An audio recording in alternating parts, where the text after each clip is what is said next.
Boy, shuba duba die.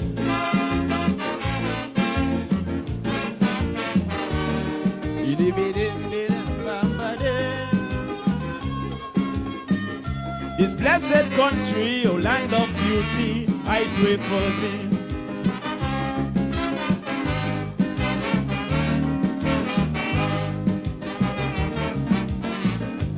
Some people have that wrong philosophy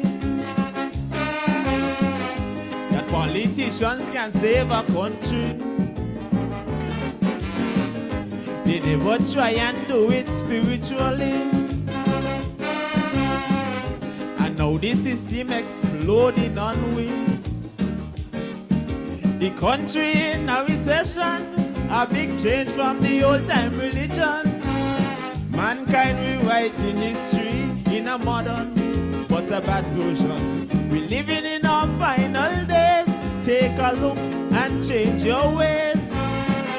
For our beautiful country, going back to slavery days, only a prayer for the land can stop drug violence and crime.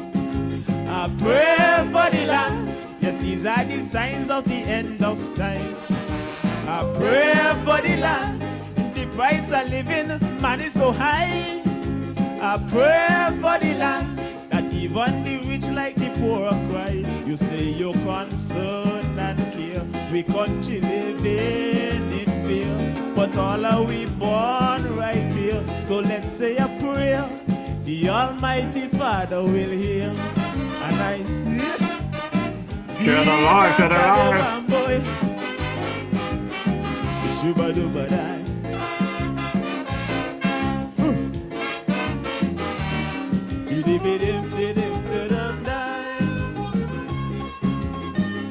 Oh God Almighty, show some mercy on this our country.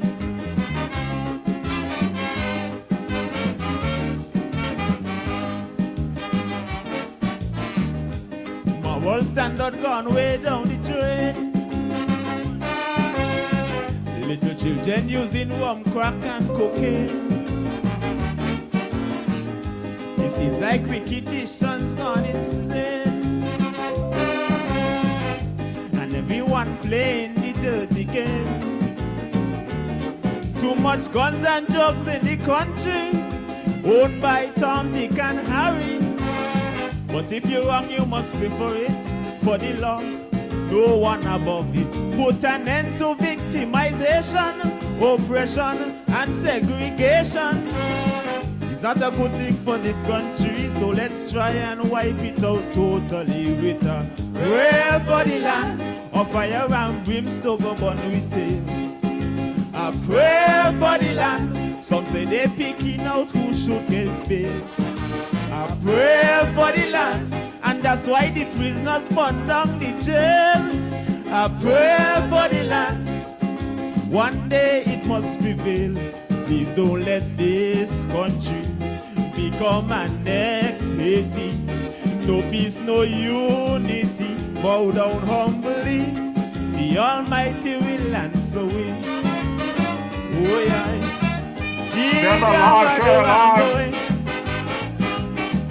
Shuba duba die.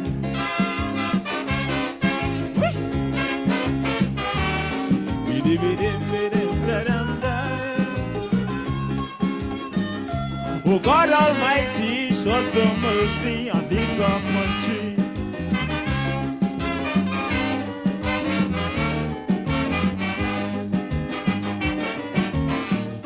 They now call we terror Paradise Island. No longer a country where peace abound. Yes, I used to boast about my land of beauty, the freest nation with democracy. But now we are the capital for drug pushers and money launderers. Shame and scandal is on we, sake is name tarnish universally. Some blame it on the politicians for the unstabilized conditions. We going from bad to worse, our blessed country now cursed. But a prayer for the land, will help us to live with other people. I pray for the land, for that's why the nation in big trouble. I pray for the land, united we stand, divided we fall. I pray for the land, citizens answer your duty call. Righteousness exalts a nation. The most I hate poor man depression. So I'm calling on everyone to take a stand. Take it, listen to my song. Did a bado bamboy, shuba duba die. What?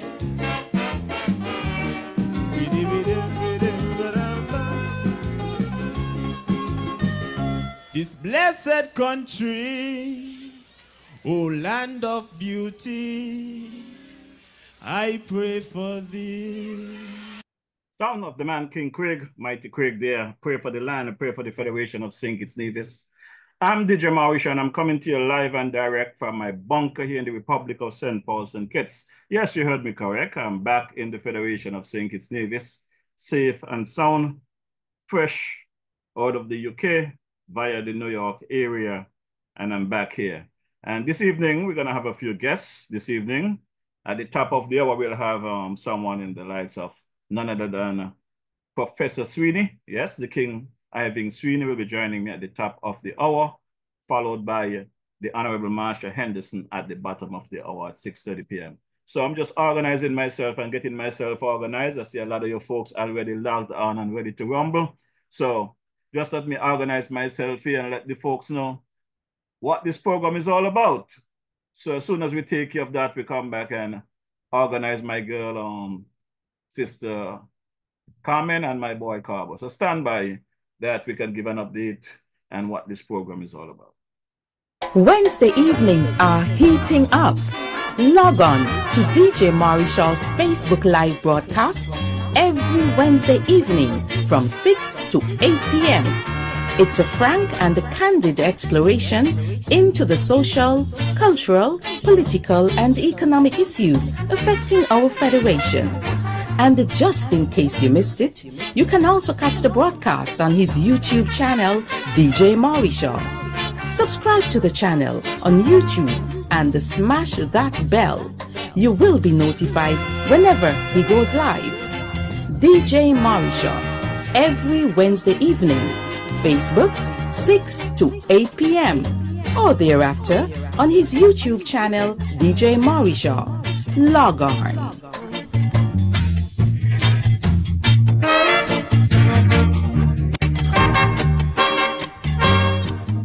Yes, like the ad says, you can catch me right here every Wednesday evening from 6 to 8 p.m. local time in St. Kitts and Nevis, where we bring you the updates that is taking place in the Federation and around the world, keeping our members locally, regionally, and internationally connected to what's taking place in your beloved Federation.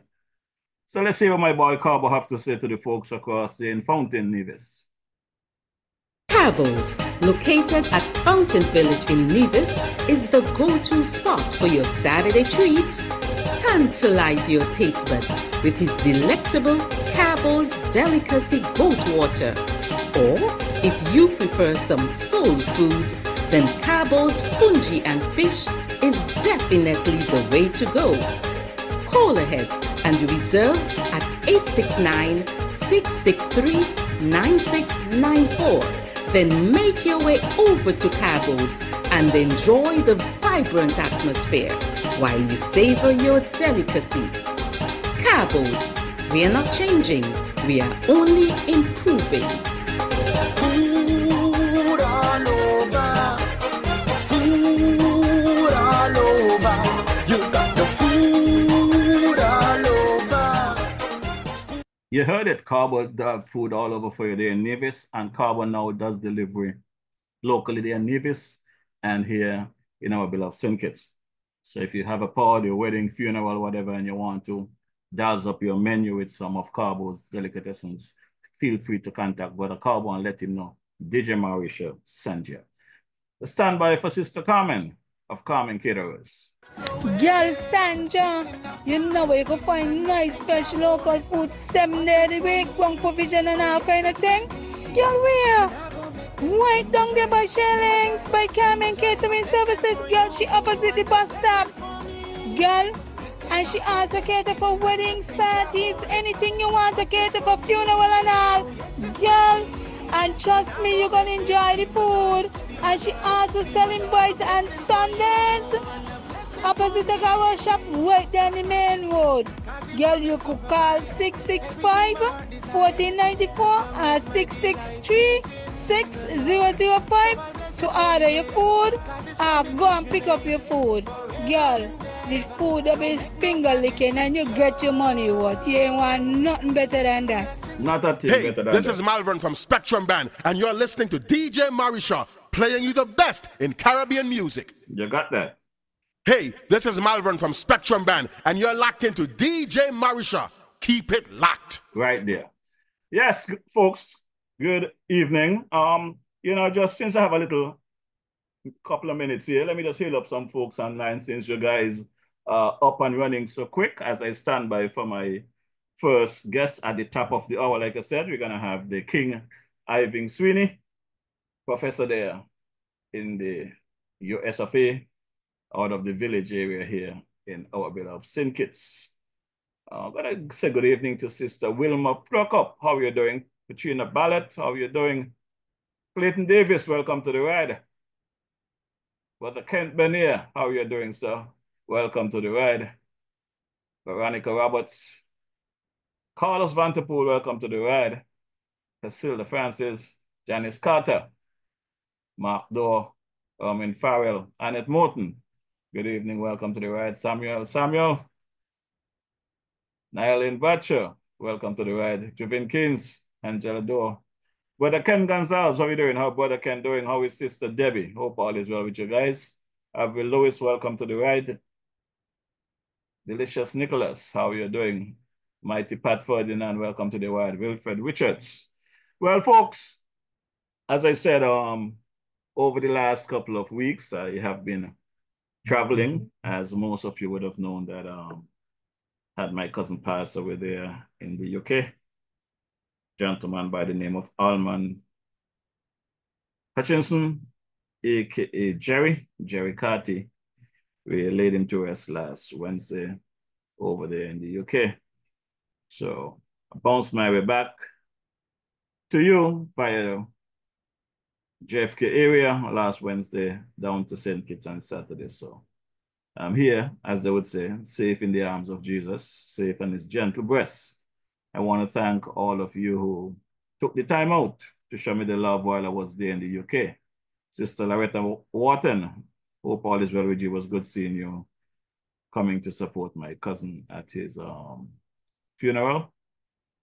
Sister Margaret Taylor, thanks for all of your kindness, your contribution, keeping my trip in England, an enjoyable one. You know, you never know who is there for you until you're in time of need or when you really has a downtime. So I realize that many of you who standing there, and I really want to thank you guys for taking that time out to show the love, you know, especially over there and the UKN, my cousin there, Brother Jermaine Wilson, really went out of the way to ensure that everything was on the up and up with his cousin. Sister Jennifer, I thank you, appreciate you as usual for everything that you have done. Brother Clive there. And Janet, thanks for all your support and encouragement. Ampy, Sandra, Yvonne, Millie, Osbert, Brother Jerry Blois, the man there. Can't forget George Warner, always there. Brother Benwick, Blois. It was good seeing a good friend of mine there, though he's down in the hospital. Brother Vincent Carty, visited with him last week prior to my departure. It's sad to see that we're going to be losing these folks, but it was good seeing them nevertheless. My sister there, Sylvia, who is down as well. I pray that she hang in there and give me a break. As I said to everyone, the plane, I think I had enough of those flying time for a while now. I need to take a break from those aircraft. I don't know how those pilots and those flight attendants do it up there, all of those hours. But for me, I actually had enough of that. Going across from here in St. Kitts to via JFK, across the Atlantic, and back down to JFK and back here to St. Kitts. Also want to big up my boy, Corinne Morton. How are you doing, my brother? Hope all is well with you. Good evening, Sister Marsha, the Honorable Marsha Henderson. And the man Sweeney. Like I said, I'm standing by for Sweeney at 6. So as soon as Sweeney comes and scream, I'll bring him to you. I don't want to get into too much of the program as yet, because once I get into the program, then everything going to crisscross. So just standing by for my boy, King Sweeney. And as I speak about the Gentle Giant, it appears as though that King Sweeney is logging in. So let's see if this is the King Sweeney that is coming up and screen at the moment.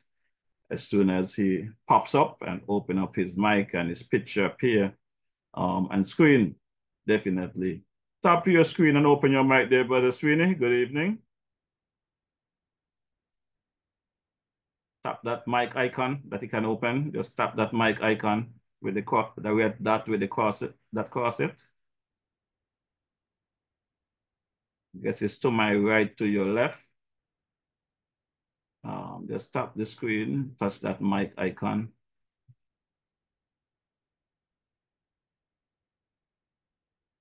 Yeah, if you can handle the technology, you could always ask the wife or the daughter for help. I mean, at our age now, just tap the screen and the icon will come up. Just tap the mic. Yeah, yes. I will drop a track while you're doing that. I will drop a track here by you're online, so don't go offline. Just try and get the mic icon open. Just tap the screen and touch that mic icon. So while you're doing that, I'll drop one of my favorite songs here by the Mystic Paula. I like to look between the surface to find guys like Sweeney, because guys like these are hard to come by, So while he's playing with his iPhone, his iPad, let me drop a track here. The Mystic Paula.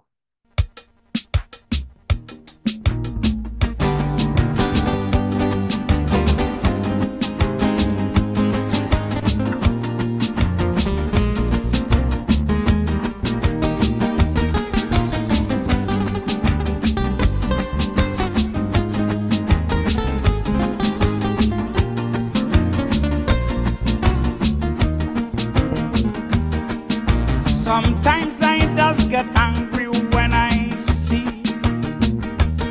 somebody watch an ex-man achievement and declare that was easy. They don't see all the struggle and all the failure. They quickly form allegiance to toast the winner. But in this life, there's a truth, and every tree you see have a root. And it's from way below the surface you bring up your fruit. Now Thomas Edison, the light bulb inventor, his 2,000 times he failed before the bulb could light. And when he reached age 67, a fire cost him 2 million. That's when the studio burned to the ground one December night. But he stood strong, faithful to his craft, and 3 weeks later released his first phonograph.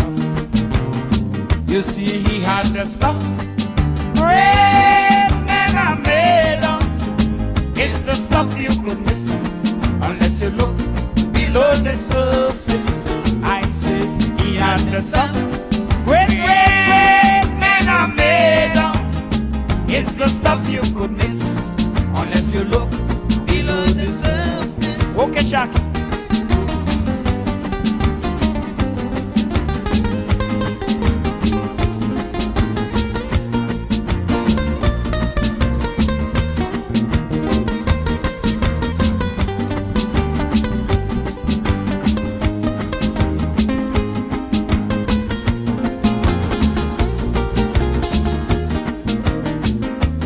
They say that pressure, it does make diamonds out of rock.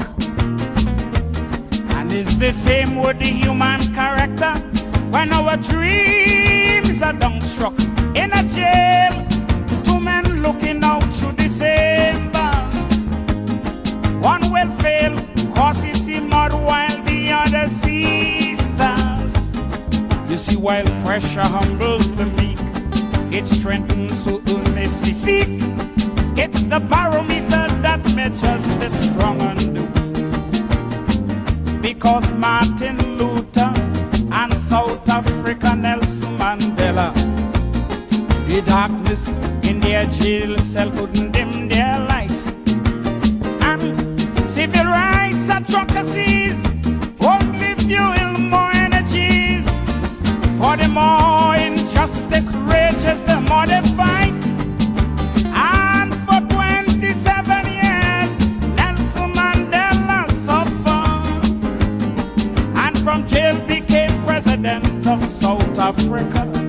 You see, Nelson had the stuff that great men are made of. It's the stuff you could miss unless you look below the surface. Potential, I say he had the stuff that great men are made of. It's the stuff you could miss unless you look below the surface. This is Caribbean Vibes.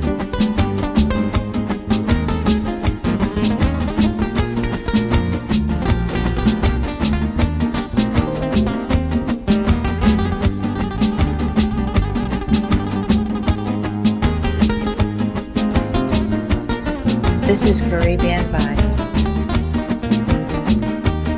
Check any success story, take anyone you wish, and you'll see the road is often littered with blocks and rubbish. But as you clear one hurdle, you will meet another. And as you lift one burden, you'll hit an next gutter. You see, while your progress is slow, your determination must grow. Just affirm and confess the success you already know. Don't you know Elvis Presley was fired by Jimmy Denny? After just one show, he was told, go back and drive truck. And the great Beethoven of music, imagine he was deaf at 46. But that's when he produced his greatest musical stuff. And the great Caruso stood firm by his choice. Although his teacher told him you can't sing and you have no voice. But he had the stuff great men are made of. It's the stuff you could miss unless you look below the surface. You're getting me. Trying to get it clean on my computer now. You're getting me? You could miss unless you look below the surface. Yeah, Shaki. Stand by, stand by. Bring up your video.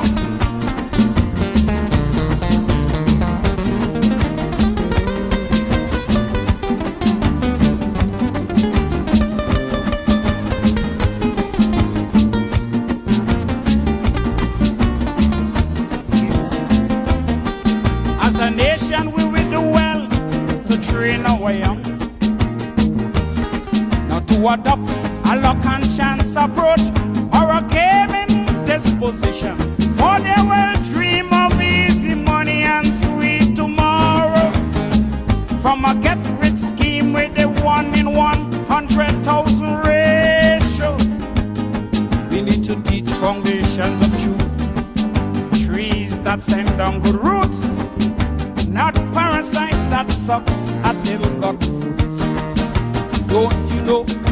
they upon they walk so many miles barefoot to school. Land in England with $6 to take his luck horse. And after Napoleon Airman Robinson, imagine he was shot and in prison. Half blind and blind, he said attack with full force. Huh? For such men with belly, leadership was meant. No wonder their prime minister and president. You see, they had the stuff. Great men are made of. It's the stuff you could miss unless you look below the surface. I say they had the stuff. Great men are made of. It's the stuff you could miss unless you look below the surface.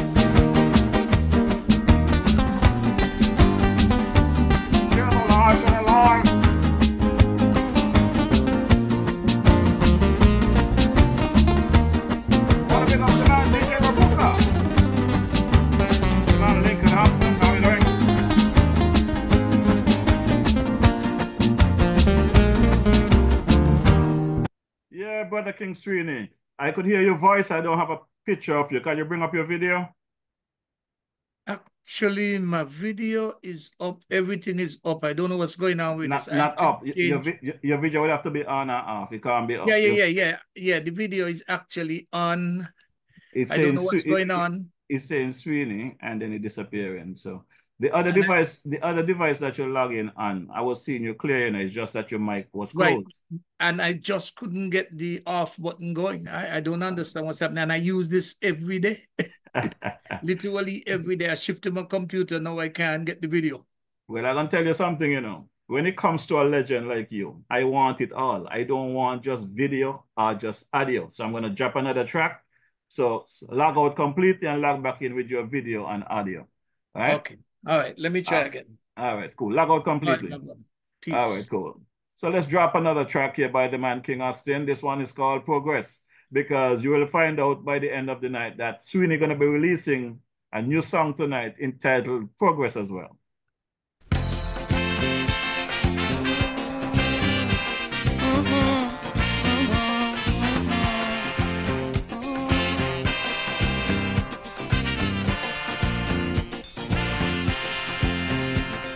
Today, when I look around in the world, what do I see? I see footprints that man have left on the sand while walking through times. I see fruits of our ambitions, figments of our imaginations, and I ask myself, when will it end? When will it end? It is plain to see, universally this land is not bountiful as it was, simply because in his quest for success, nothing stands in man's way. All rivers run dry, soon the birds will fly, the mountains will be no longer high. And when I really think of it, I just wonder why, oh why. Okay, the mic is on now. All right. And the video is on. Wonderful. Okay, let me put stand by. It's on. I see charity deplored, equal rights totally ignored. I can't hear you. Wisdom and ingenuity working in accord, simply to afford such inventions as thermonuclear warfare and environmental warfare. And I wonder now, where do we go from here? Prophets everywhere gaze upon the horizon and declare that judgment will come as the savage hands of unscrupulous men file everything pass by. Time is running out as we eat and drink, species at the brink of being extinct. And I think no one can deny that the price of progress is high, real high.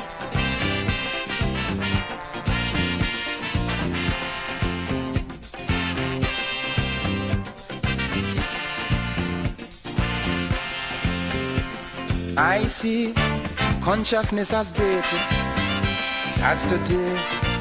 We live recklessly. Money make egos inflate and thereby create a turbulent state. I see a struggle between the sexes, new hang-ups and old complexes. Now the question is, right in context, what shall be next? I've already seen this world have come divided between race, color, creed, and class. And some of the things the scripture predict truthfully come to pass. Soil that wouldn't bear children, making children to be a part of this growing mass. And I ask, if this is progress, how long will it last?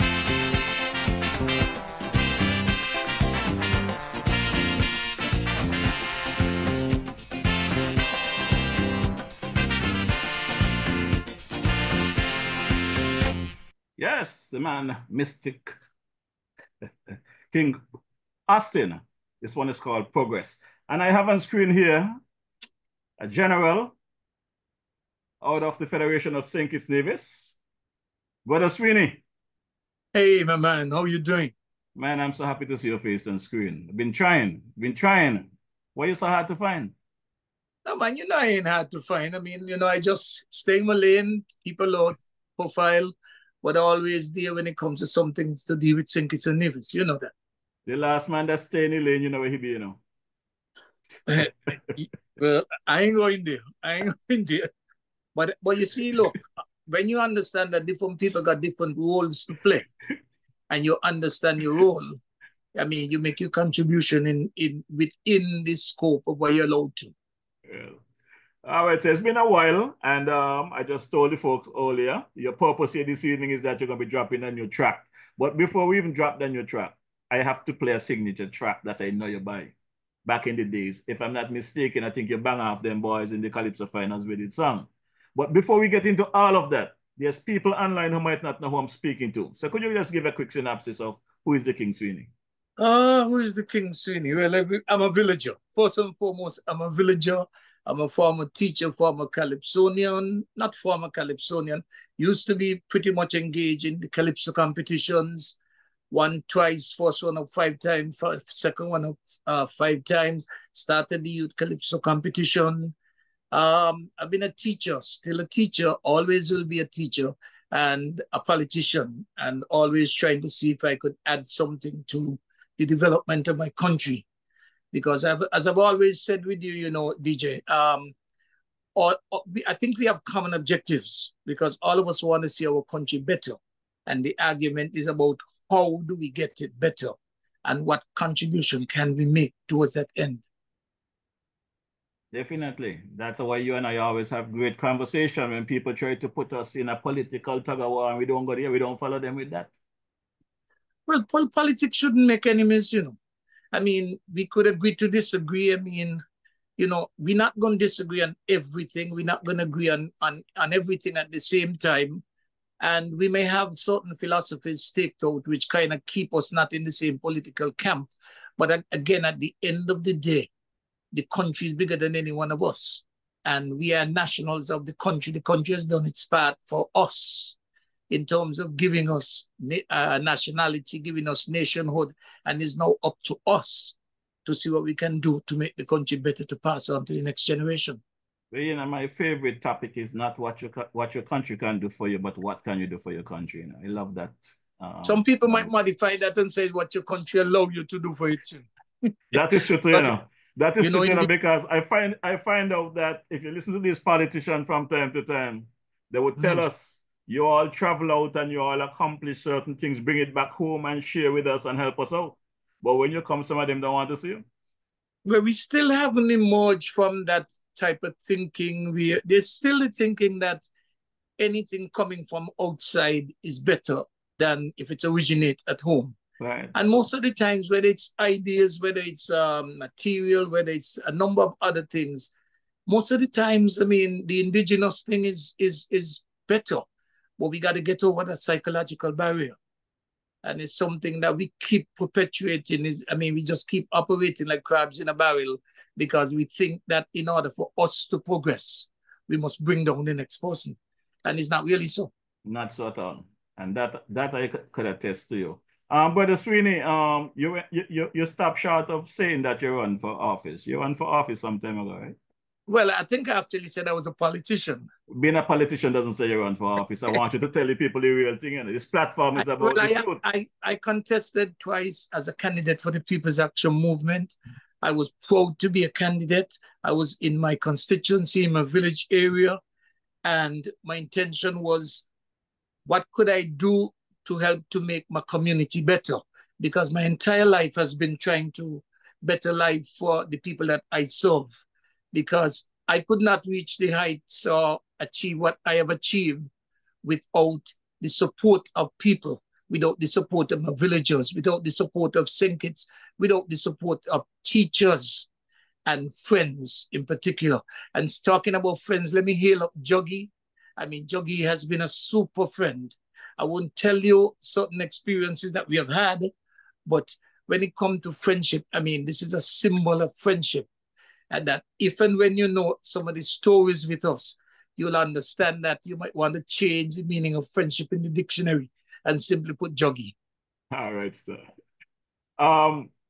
Back in the days, King Sweeney, you had a song there, my favorite song, as a matter of fact, Changing a Changing Change. I had asked you to do a new recording of all your songs because they are all powerful songs, but with the older instruments that need to get updated. But you went further and decided that you're going to do something brand new. So I'm going to play that song. But before I play that song, could you let the people know how that song came about? Well, changes of a changing change. As it implies, we were going through a period of change. And that song was actually written in 1980 after we had the first major change in government. And you would recall that the then Labour administration was in for about 30 years. All of us grew up under Bradshaw, and thinking of something other than the Labour Party was foreign. But when it happened in 1980, it dawned on me that I should begin to highlight some of the changes that were taking place simply because there was a change. And we pointed out a number of things which were obvious to people, which people might have taken for granted. But then he concluded by saying, look, if you ask for change and you get your change and you notice that that change behaving strange, you must change. All right. Because we live in a dynamic world, and what was good for yesterday might not necessarily be good for tomorrow. And I think that's something that we should take seriously all the time. Always be thinking about the future, always be thinking about tomorrow, because as good as yesterday was, it is yesterday.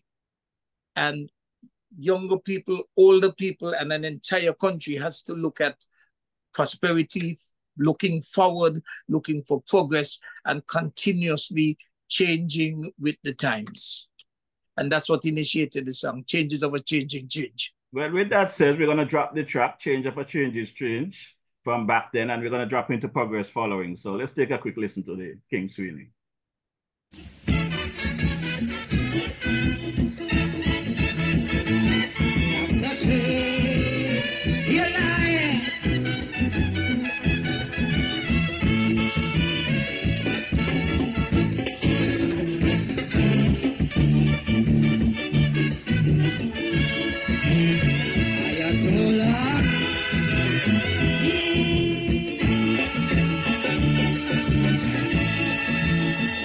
Voices of anger, they cry throughout the land. Loudly you heard the cries, echoes of frustration.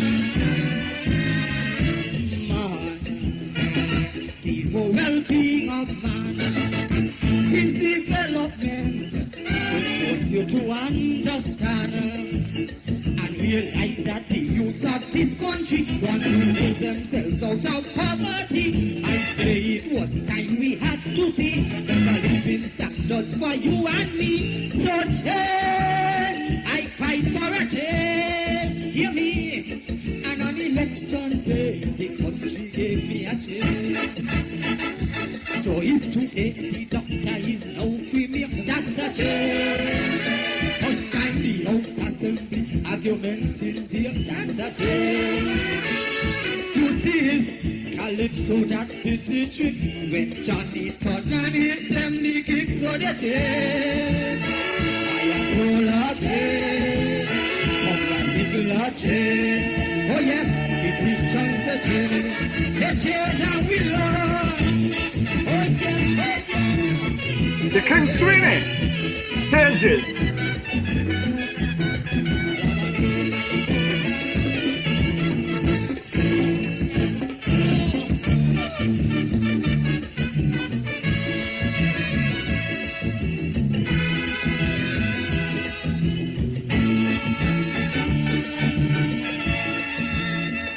Election fever engulfed the whole nation since 1980, because in the Caribbean, this land of future intention, our direction, our people live as one, or remain in slavery and misery, to spend our lives in agony, would sink its post-Navy secession, or discuss and find a solution that change.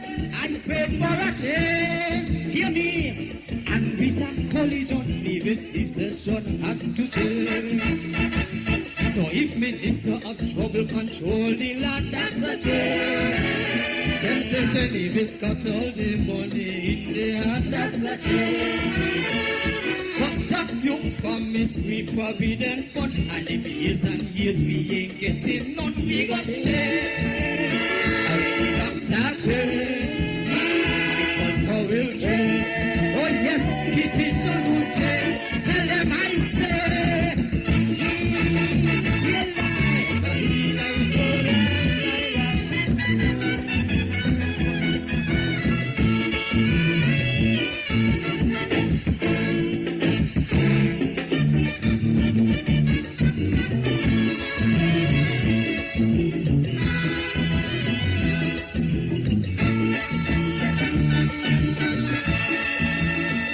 Hear them campaigning. If we win the election, comrades, you're bound to see the nation independent. Members and friends, would you miss this chance again? School lunch will be given free.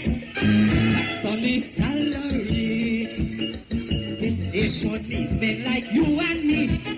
We no must rule this country. Ministers must get one salary to build the economy. So change after 30 years, you must change. Oh yes, and now you start to see changes are changing. And Calypsonians could now sing freely. That's a change. When for politics, I saw judges stop robbing me. That's a change. And if the Montame, no premier die, so the nation could stop to mourn and cry. That's a change. And riot change. And more change.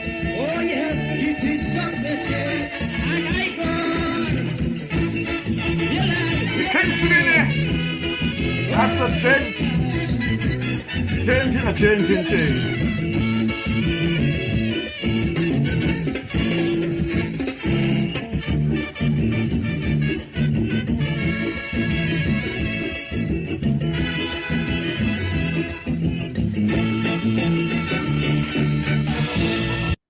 Well, Brother Sweeney, that song is loaded with some serious lyrics, partner.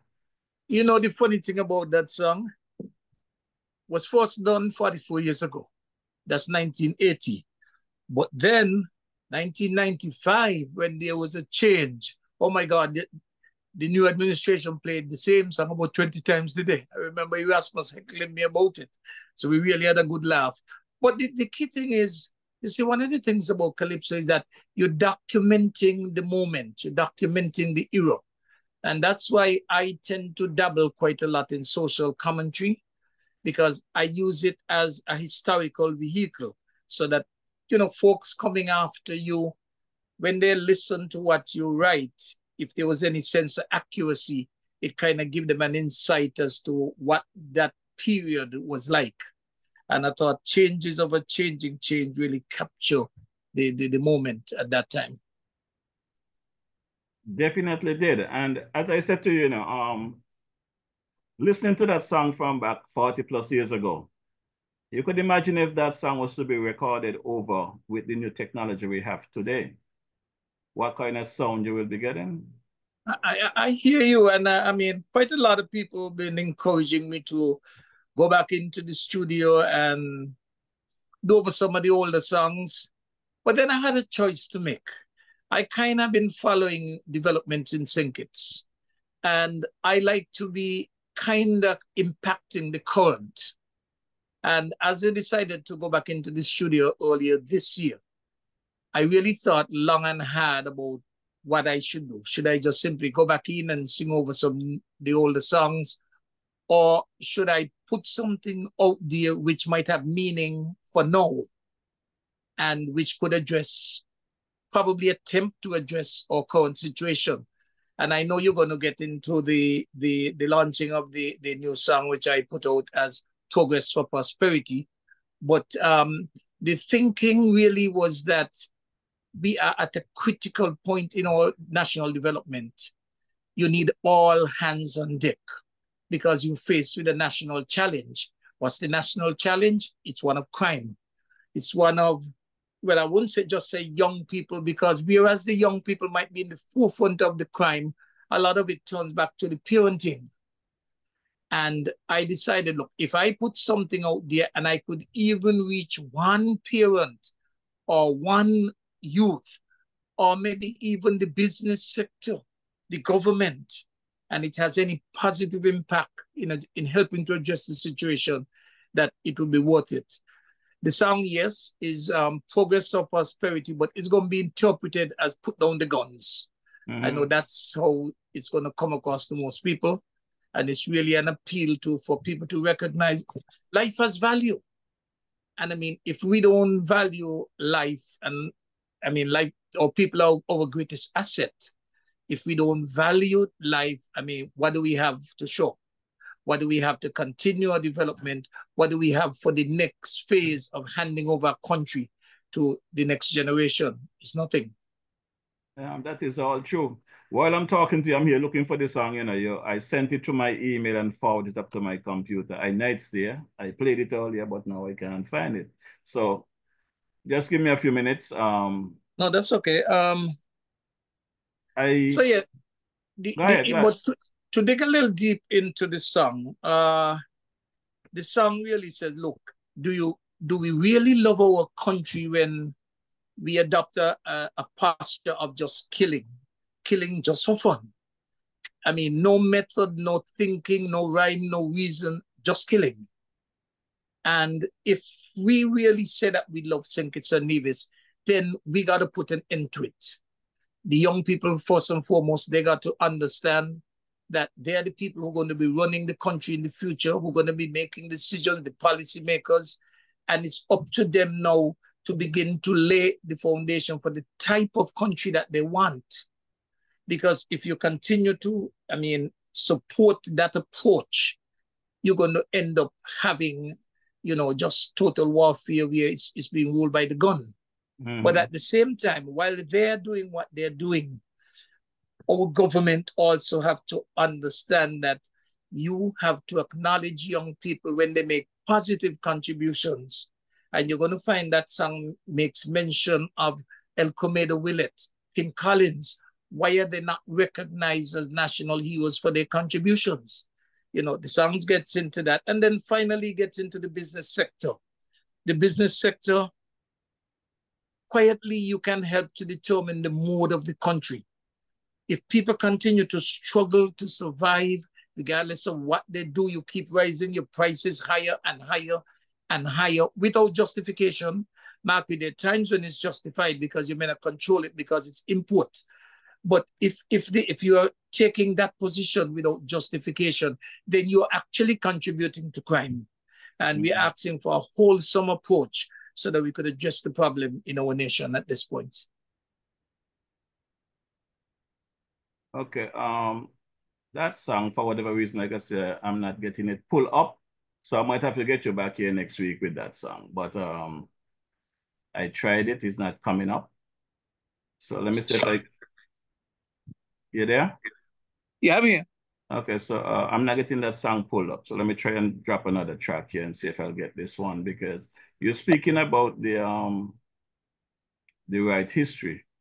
And my boy Ginger sang about that, you know.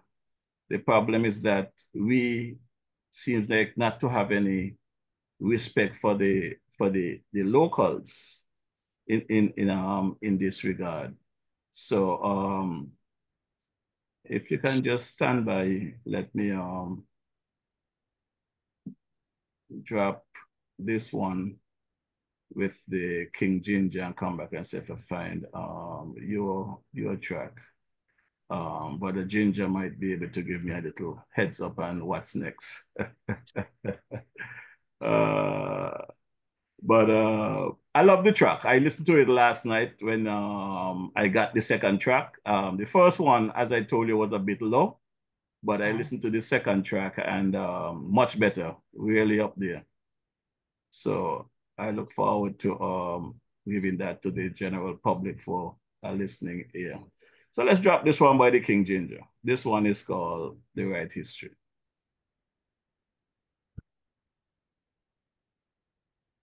Yeah.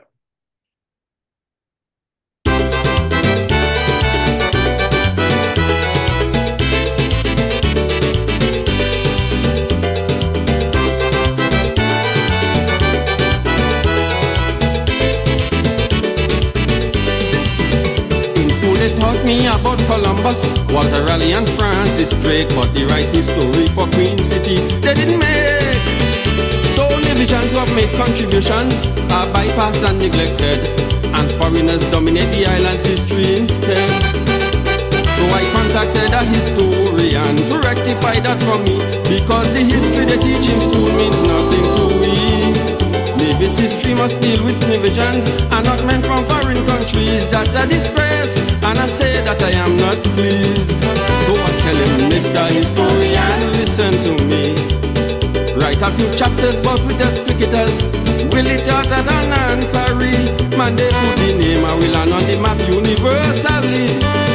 Put down their names in the pages of history. Write it.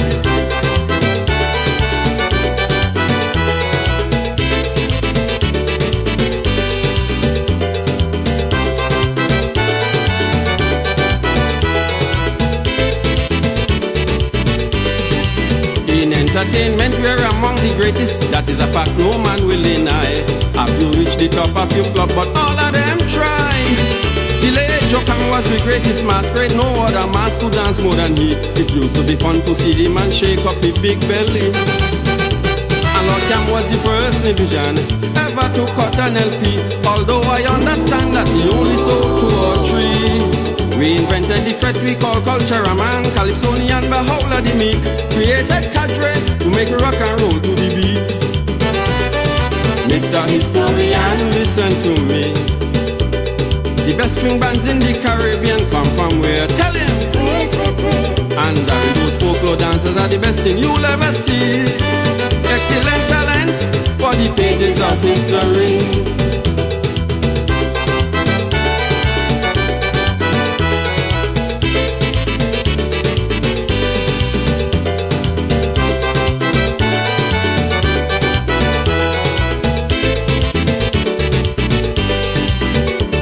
Foresight and men of great courage, men with unique ability, are easily found because they are bound in Queen City.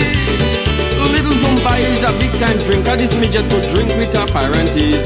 He's the smallest big time drinker in the West Indies. And Sammy the dynamic dreamer, into the future the man could see, but his crazy dreams and schemes never become reality. And we have our own Christopher Columbus, brave like Columbus who came from Spain. He sailed a windjammer through the eye of a hurricane. Back on again, Mr. Historian, listen to me. We have men here who we can compare with any great man from anywhere. And that came up on us, say write it down so the world could see our achievements in the pages of history.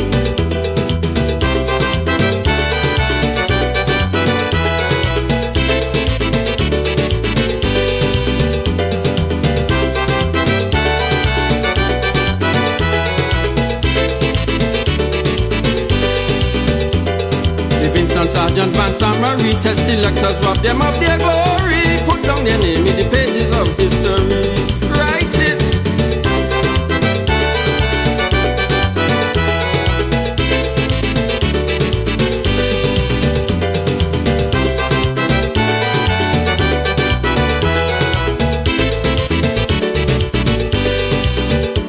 When the land was dark politically, this man played his part, so I want to see him down your name in the pages of history.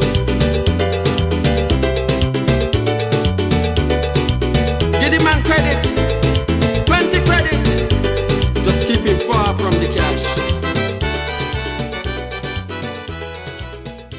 Yes, that song of the man King Ginger. Your brother Sweeney, that song is not loading while I'm online. The computer, man, is very old, eh?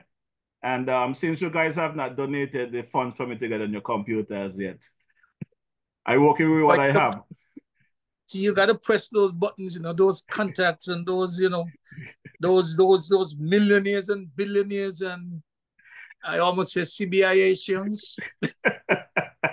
Tap into that, my brother. It's for a good cause. Well, my engineer is working in the background and everything, but I know you got another event to attend. So I'm going to ask you if you don't have an issue. So if you come back next week, let's do it over. Let's do it twice, you know?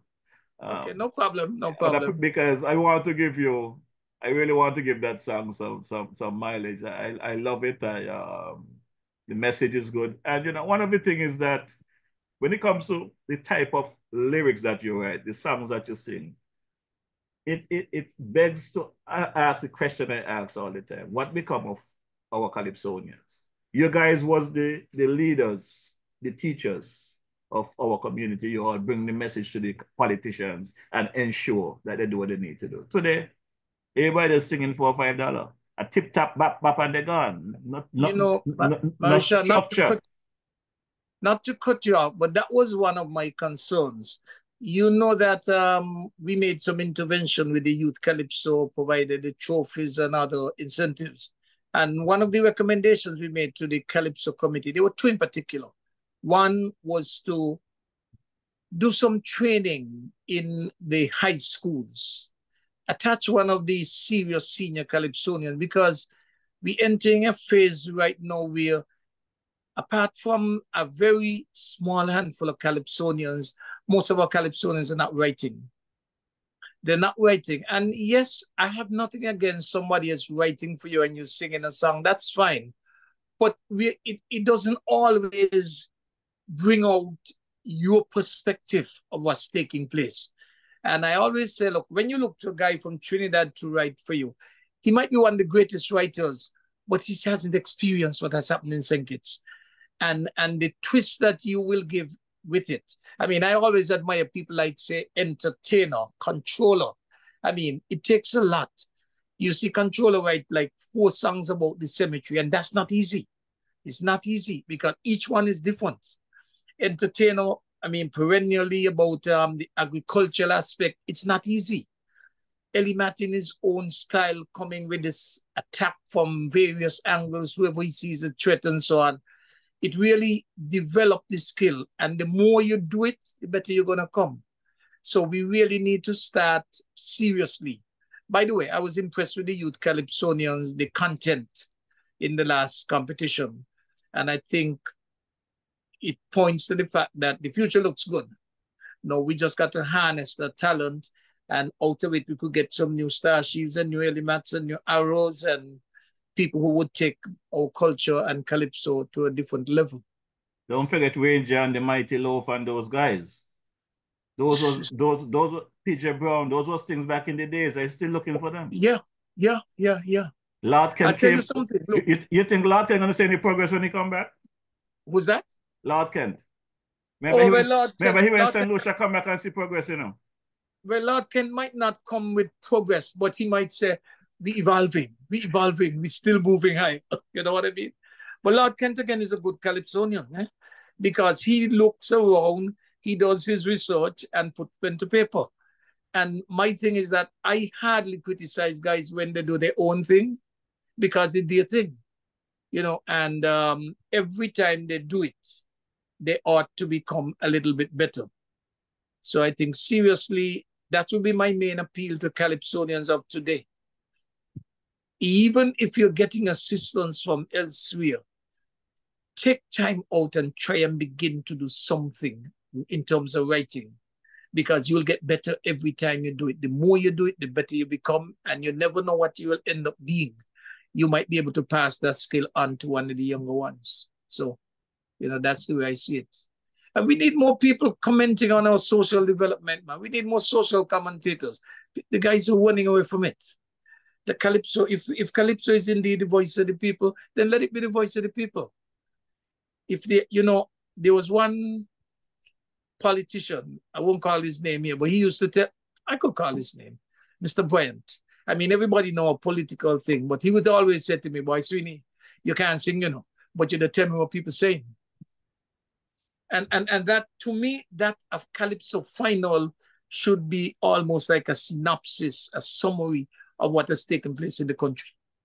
That's my view of it. And I could be wrong, but it's my perception. Over the years, government in, government out, government change. I always say the functionaries, because I would want to believe that some of these ministers of government don't really have an issue with the Calypsos, because they know is what the people saying on the street, and they want to hear what the people saying.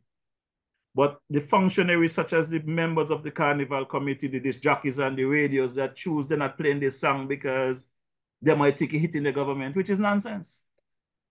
My boy, the Mighty Pat, and I had a conversation last year about the CBI situation that is now in the courts. And I give him my views based on the information I am getting, that we have more citizens by investment than the actual overall population of St. Kitts Nevis. And I have an issue with that. We're soon to be alien in our country. We put our heads together, come up with a lovely song. I sent it to ZIZ. I sent it to Freedom FM. I sent it to Von. Today, the song have not played. Carnival finish. And what we get was Fight Down. Man, you got to pull your strings. You got to pull your strings. Lyrically. Truth be told, though, I listened to the competition and I thought Pat would have been in the finals. But the power that be, you know, judges. And, you know, the thing about judges is that sometimes it's not the politician per se, but it's sometimes it's someone who feel like, well, if I do this, I'll please the politician. Yes. And to me, it's a good thing when you can look at the material in front of you, judge it on its merit, and give a score based on that, and not thinking that, well, look, if I put this person in, it might embarrass the prime minister, it might embarrass the opposition, or embarrass some business person. Take the song for what it's worth, look at the criteria and judge it there. But I thought Pat was pretty good based on what I... You know, Sweeney, you've been in the business longer than me. I can't sing, but I know I could hear notes when they go wrong.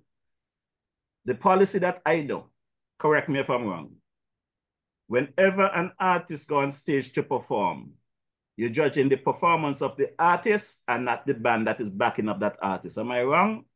No, you're not wrong. So why is it? Time and time again, we have these judges making these mistakes where the bands can't even find the chorus for a song. The Calypsonian go up there and put down the song and they judge the band instead of the artist. Although, I mean, look, human being is such that if, let's say the band is played something totally different and is not blending with the Calypsonian, that's a whole different kind of problem. Different ball of wax. Different ball of wax. Different kind of problem. But if you got things which are obvious errors on the part of the band, then you really shouldn't penalize the Calypsonian for it, because you have a criteria sheet. Lyrics, composition, performance, straight up front. You know what I mean? You judge the artist, not the band that is backing up the artist. The music is there that speaks for itself. You judge the music, you judge the artist, not the band. I have seen so many situations. You know, if you was watching the semifinals last year. Yes, I did. When you see Singing Jackie stop the band maybe 3-4 times to start over. Because she knows. She knows the type of judges we have here. And that is unfortunate. It is unfortunate. Well, I've always had a concern with, I how do I express it really? Human beings judging, you could never expect perfection. I accept that. But sometimes you end up coming out of a competition where your vast majority of the audience oppose the judge's decisions. And generally when that happens, I have a problem. I have a problem because in as much as one might say, oh, well, they're not judges, they have an appreciation of what they hear, what they see, what they feel, and generally they know Calypso. So our judging, boy, I think it leaves a lot to be desired, because sometimes I feel as though the panel of judges are not necessarily judging the Calypso competition alone, but there are certain overriding or influencing factors which kind of determining the result that they come up with. But it's Calypso.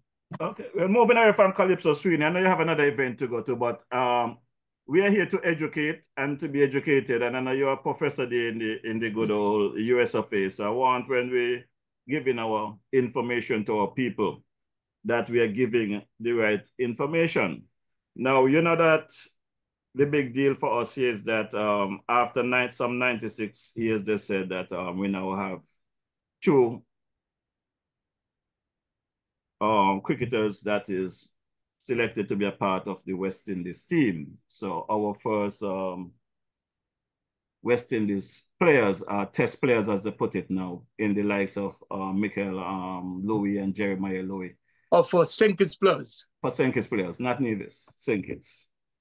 But I did some investigation and find out that that is really unfortunate that we don't even follow our citizens when they're abroad. Like, as long as you leave the federation, you're no longer a part of the federation. Because I did some investigation while I was in the UK, thanks to my brother there, brother Ruben Daniel out of St. Paul's, to be exact.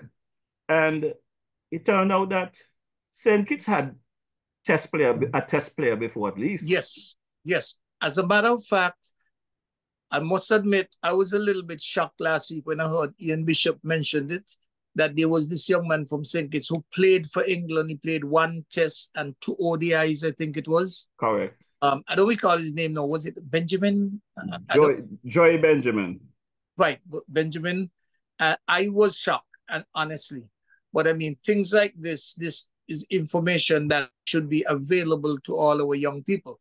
Yes, we haven't had a West Indian test player, unfortunately, because there have been quite a lot who have had the ability and the skills, and just be unfortunate, both in terms of the timing and in terms of the place of birth.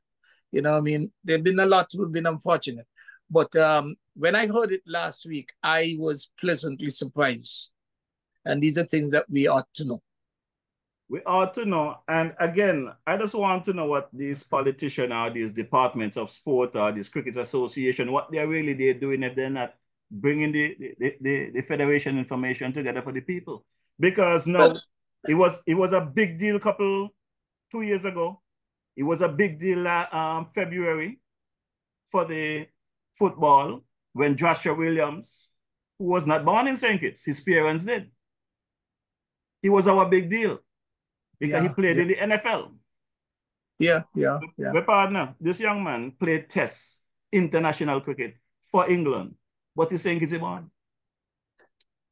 And it's good, I mean, to share the information. And as I said, look, I had no idea whatsoever, because growing up over all these years and so on, there's always been this notion that we have never had a test player. And for the first time, look, I had to go and actually do the research when I heard Bishop mention it, because I couldn't believe my ears what I was hearing. Well, we got a cricketer online in the likes of brother Ivor W.A. Henry out of Nevis, former police officer. He said that was worldwide news. You guys are out of the loop. Well, maybe, but the truth is that I didn't know. But the funny thing is, if you and I was out of the loop, well, everybody in St. Kitts is out of the loop, because this commentary that Dwyer did today, basically in his commentary, it will say the same thing, that St. Kitts got his first international player in the likes of Michael Louis, which history will say no. Yeah, Joy Benjamin is the first test player out of St. Kitts. And we got to give credit to his due. So I would like to get to know the family of this Joy guy. I'm trying to do some investigation to find out who his family is here in St. Kitts, because he just died recently. Last year, 2021. I think he died 21 from a heart attack, according to the information I received. Yeah. He was born on February 2nd, 1961, and he died March 8, 2021, from a heart attack. So we need to really do our, we really have to do our homework and understand, because look at myself, Brother Sweeney. I was elected regional director for U.S. cricket, USACA, United States in America cricket, the U.S. cricket body. Wow. I was elected as the regional director for New York, the Northeast region. I was there for 3 years, all during World Cup 2007. They used to want to know how this small island boy could run cricket. I ran several tournaments in New York. The first under-19 for USACA, started many events there, the Mayor's Cup. We had introduced cricket into the schools, many other people, the Elman Harleys and everybody who was a part. And them guys say, well, you're the first small island man to reach this level. But how many people knows that? Because we're not paying attention, we get fight down. Well, boy, look. At the same time, don't let me lay you off the hook on that, because I think you two are the responsibility for sharing that information. You are sharing a partner. Cricket for every, like I ever said, every news media in the US and the region had my picture all over the place. Want to know how this little giant could take down all them big boys who was running for that office. Could COVID have had anything to do with it? Just coming off of COVID? COVID was in 2020. COVID was in 2020. This was back in 2007, 2006, 2007. Oh, I thought you said 3 years ago. No. I was there for 3 years as the regional director for USACA for the Northeast region, from New Jersey to Boston. I run cricket for the entire area for the United States of America. Well, let me belatedly say congratulations on behalf of all of us who did not know. I even knew. I used to hear the big boys and cussing me so that I am taking care of the small island and I'm this and that. A lot of the other islands was able to get onto the US team because, partner, back in them days when I took over, you had some people who don't even know how to hold a bat good. They get selected on the US squad because their family have money. When you got the real cricketers who don't stand a chance. Right? So I had to change up a lot of things. So I have been controversial throughout my life in these regards. And I would expect no less of you, to be honest with you. I know you're somebody who look and hold high standards. I mean, you know, you always strive for excellence, and therefore, but one thing when we do that, some of us who strive for those kind of standards, we suffer along the way. Oh, yeah. Because we got to mash some toes, you know. I mean, we got to move some boxes to clear paths. Trust me, I mash a whole lot of toe. Well, I hope you're wearing heavy shoes. If anyway you talk in the US cricket arena, my name must pops up and they will tell you that guy, you know, it's positive stuff, but I mean, some of them just figure that only the big four. Which means you're part of laying that big foundation for the US, I mean, rising to the heights that it has done, I mean, this year in the World Cup and so on. Correct. Well, if you talk to anyone within the New York cricket region or US cricket on a whole, they will tell you my contribution played a big part in where we are today. No, I've heard mention of you, but I didn't know that you had achieved such heights as being the top dog, so to speak, you know. Something that you mentioned, like just to go back a little bit on it, you mentioned the whole challenge of our CBI. And I tend to be a little bit cautious when I talk about it because sometimes when I speak, people see it purely from a political standpoint. But I try to be objective about it. The truth is the CBI is what has been sustaining our development. But at the same time, I think we have to understand that there is something to nationhood. It's not just a passport facility. And I don't know what is the appropriate balance, but the concern that you express, we are past the point where there are more non-national citizens than citizens. That is something that I think we need to pause and take a look at. I'm not saying change it, I'm not saying stop, but I'm saying take a pause and see if this is the direction we want to continue in. Because maybe we want to make an adjustment, just maybe, and cut down on the numbers that we kind of putting out there for sale, just to preserve our own identity as conditions and divisions. Something that we got to consider. Yep, it's a serious topic which we, all citizens, need to really participate in, because, I mean, history have told us that the CBI matter started under the Simmons administration in the 84, I think they say it was. Yes, thereabouts. And it basically gets some legs under the Denzel Douglas administration and end up on steroids under the Team Unity administration. Now, I do not know where we are at the moment, because the answers, I think, to the questions... It suggests that we're on steroid plus now.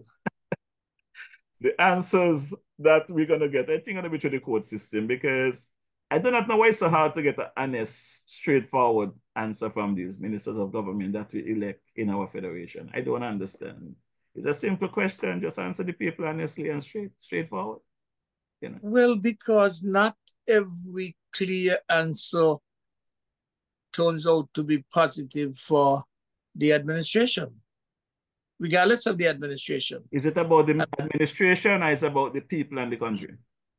Well, you would say it's about the people and the country, and in theory, that's how it should be. But politicians are human beings, and the primary purpose of a political party, and by extension the politician, is to be in power, is to be in office. Yes, you want to make changes, you want to improve society and all the rest of it. But as some of us would say, look, the only reason that a political party exists is to be in power, to be in office. Well, you know, if that is the purpose of a political party, then the people have to understand that it's supposed to be about the people and the country, and pay close attention to what is taking place. And if the country and the people is not priority, then we go back to your song. Change. You go back to the beginning, change. And if you're not satisfied with that change, you change. You change. And keep on changing. And keep changing till you get it right. I mean, you're never going to get perfection. But as I said in the introduction, it's never about solely the past. It's about the present and the future. And if what you have now, you don't see it as being adequate for tomorrow, then make the change. Make the change. Life is uncertain. The future is not guaranteed. So make the change and adjust as you go along. And I think change is good, because it avoids the problem that we have experienced over the years, where some leaders begin to think that they own the country. They really don't. And the more you change, the less they would think that way. That is true. They get comfortable. Well, Brother Sweeney, thanks for stopping in. Like I said, I'm asking you to come back here next Wednesday. Let's drop this track, because the people need to hear the new version of Sweeney. Even the Marisha want the older version still. I want those songs. I want those songs to be recorded. But I'm gonna drop Dwyer's commentary, and we're gonna stand by for Sister Marsha. She messaged me there that she was running a bit late, so hopefully by the time I finish Dwyer commentary, she could pop in, because if she don't pop in, I'm gonna tell you what, I'll be playing some 2020 politics across the Narrows, and I don't think Mark Brantley want to hear me this evening. So if she want me to save Mark Brantley this evening, she better pop in before I get going, eh? Well, boy, you know what I'm gonna say? Let me say the favor. Keep out, Sweeney, keep out. Keep out of that politics. Keep out. Don't let him play with no tricks. Anyway, my brother, you keep on doing what you're doing. I mean, you're playing a very vital role, educating our young people, keeping our people informed, keeping the connection to the culture. And I mean, look, the whole nation should be proud of you. Keep it up, my brother. All right, thank you, sir. Hey, take it easy. Cool. Peace. Well, my good people, that was the King Sweeney, professor there over there in the US of A, out of the village area here. Former Calypsonian, former teacher, former politician, but still love his country and want to play a vital role in whatever we can do moving forward. Let's take a quick listen to my boy G.A. Dwyer Astafan commentary for today, Wednesday, July 17th, 2024. Greetings. Today we shift gears and we discuss the selection of Michael and Jeremiah Louis, the brothers, to the West Indies cricket team and related matters. On the broader scale, I'd like us to discuss how we honor or do not honor, as the case may be, our great cricketers and other sports persons, and indeed our achievers in all walks of life. West Indies was awarded Test status in 1928, and St. Kitts cricket and our people were kept in the wilderness for 96 years before we would get our first pick. And when we got one, we got two. The Louis brothers. Michael is the first selection and Jeremiah is the second. And Michael is the first to play in a test match. And look where he made his debut last Wednesday, July 10th, 2024, at Lord's, the most famous cricket venue on the planet. He scored 27 runs, which was top score in the first innings and 14 in the second. I was impressed with his technique and composure, and I'm confident that, God willing, he will grow into an excellent international batter. I'm also impressed with him in front of the microphone. This is obviously a sensible, articulate, well-measured, and gracious young man, a well-prepared young man, and I believe he can be the West Indies captain in 5 years' time. Praise, appreciation, and respect are due to him and Jeremiah, and to the appearance and the other persons who've been there for them over the years, guiding them along. Michael's achievement has been recognized by the government in the form of a cash grant, I'm told, a piece of land, and having a stand or a section of a stand at Warner Park named in his honor. I don't know what the government has in store for Jeremiah and for others to come, because I'm told that over the next 4 to 5 years, we can see 2 or 3 more Kittitians getting onto the West Indies team. This achievement by the Louis brothers, with their strong family support structure, provides a classic example, first, of the importance of responsible and purposeful parenting and guardianship in the molding and development of our young people.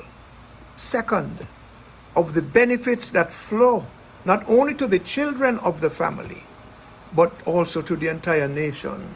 And third, of the need for decision makers and for ourselves, the people, to do all that we can to encourage and facilitate positives in our children and strong and purposeful family and other social structures in our society. This is the foundation for the development of a nation, the cornerstone of the sustainable island state that we claim that we want in St. Kitts and Nevis. And as we reflect on the success of the Louis family, as we reflect on the feast that they have provided for us after 96 years of undeserved famine, and as we reflect on the honor and the joy that they have brought to us all, I also wonder how many other talented young people may have missed out on high achievement over the years because they were not brought up in a sufficiently supportive and molding home and broader community. But even in the case of others who may have been blessed with responsible home environments, we can list a number of great Kittitian cricketers of the past who, talented and deserving as they were, never made it to the West Indies team. For example, stars like Lawrence Acrobat Rawlings, George McMahon, Austin Eddy, Leonard Harris, Leroy Khoury, Edgar Gilbert, Auckland Hector, Victor Eddy, Luther Kelly, Sherlin Williams, Noel Gishad, and Livingston Harris, to name just some. They were never given the chance to shine in the regional and global firmament. And while we examine the fabric of the home environment and try to make it better, and while we also, and justifiably so, scold West Indies cricket selectors over the years, and while we scold, and justifiably so, regional sports persons for ignoring, neglecting, and respecting our talent over the decades, it must also be said that there have been characters holding positions of influence in the game, both here and in the leewards, on and off the field, who once they made sure that they were comfortably perched, preferred to kick down the ladder to greatness for our players than to help the players up the ladder. They found validation for themselves in the free trips, the free hotels, the free food, the Johnny Walker whiskey, the hanging out with big shots, and so forth. They preferred to do those things than to serve faithfully and diligently in the development of our cricketers and our cricket, and through the game, our region. I don't know what the cricketers and people have done to these individuals over the years to deserve such treatment or ill treatment. And I must also say that successive political administrations have not demonstrated the appreciation of and the respect for our high achievers of the past, and the immense value of these achievers to our nation psychologically, socially, and economically. Look how little has been done to honor these high achievers, and there are many in all areas of human endeavor. Let's look at cricket.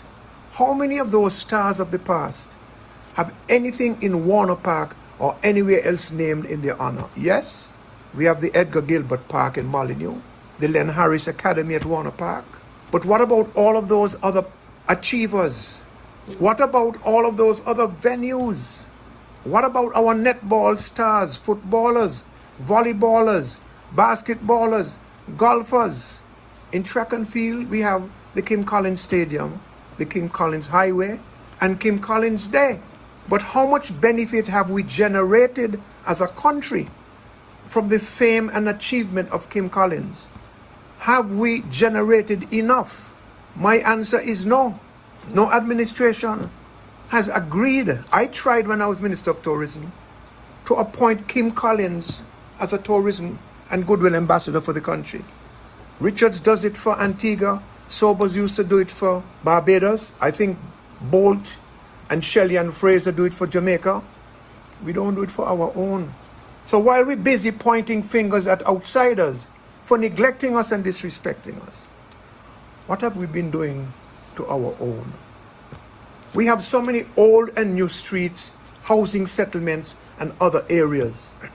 How many of these things have been named after our outstanding achievers, whether in sport, entertainment, or generally? Have their stories been told to the children in our schools? Have their legacies and the inspiration from them been recognized and utilized by successive administrations? No. And let me expand. When I say stars of the past, I include officials, ground staff, commentators, supporting individuals and businesses, and super fans like Lulu from the village and Carlton DuPont. And by the way, Carlton is in England right now, supporting and cheering on not only the Louis brothers, but the whole West Indies team. Let us understand the power of excellence in sports and the arts. For example, hardly anybody in China will know who the Prime Minister of Jamaica is. But I'm pretty sure that they know Usain Bolt and Bob Marley. How many people in India know the name of the Antigua and Barbuda Prime Minister? But I'm pretty sure they know Viv Richards, Andy Roberts, and Curtly Ambrose. How many people in Europe and North America know the name of the Prime Minister of St. Kitts and Nevis? But I bet you a lot of them know Kim Collins and Ellie Matt, and now the King of England, Charles, the titular head of the British government. He knows the Louis brothers. He met them at Buckingham Palace, and they all had a jolly old laugh together. Ha ha! And I'm pretty sure that meeting people in so-called high places will not cause these two young men to ever lose the common touch. So let's expand now to all spheres of human activity. We have the National Honors Act, but let us be brutally honest. Apart from the fact that some of the decisions made under that act over the years have been little more than an assault on common sense and reason and on honor itself, the act, even if well administered, is not enough. Do we have a Sports Hall of Fame? Are there annual awards and induction events to keep the torch of inspiration and positivity and legacy burning? We're talking about building the fabric of our society by cherishing and appreciating and learning from our own. Are our communities organized so that a strong second ring of support around the family is firmly in place, and communities too can have their annual events to honor and celebrate their community members and their achievements? Nation building, sustainable island state, it starts from the home and it radiates out. But the process must be encouraged and supported and facilitated by all of us. Is this not the best, perhaps the only way to becoming a truly sustainable island state? If we do not put effort, discipline, civic consciousness, reward and honor at the heart of our National Strategic Action Plan, then we have no National Strategic Action Plan. And how many of our leaders and ourselves understand and act as if sport is a vital, personal, human, economic, and national development tool? How many of us see it in that light? How many of us see this thing as a business? Look at how well international cricketers do, track stars, footballers, professional athletes. We have a talented gene pool here, both in sports and entertainment. But I'll expand. In every sphere of human activity, we need to capitalize on that. But capitalizing on it begins with appreciating what we have and nurturing it. Building a society rather than sitting and watching a society fall apart. And with our heroes and role models raised high, where they should be. How many of us are seeing the inspiration that will generate and lead to its own continuation? Positive reinforcement all the way. Who are our heroes? 5 politicians? Come on. Who are our role models and sources of pride and inspiration?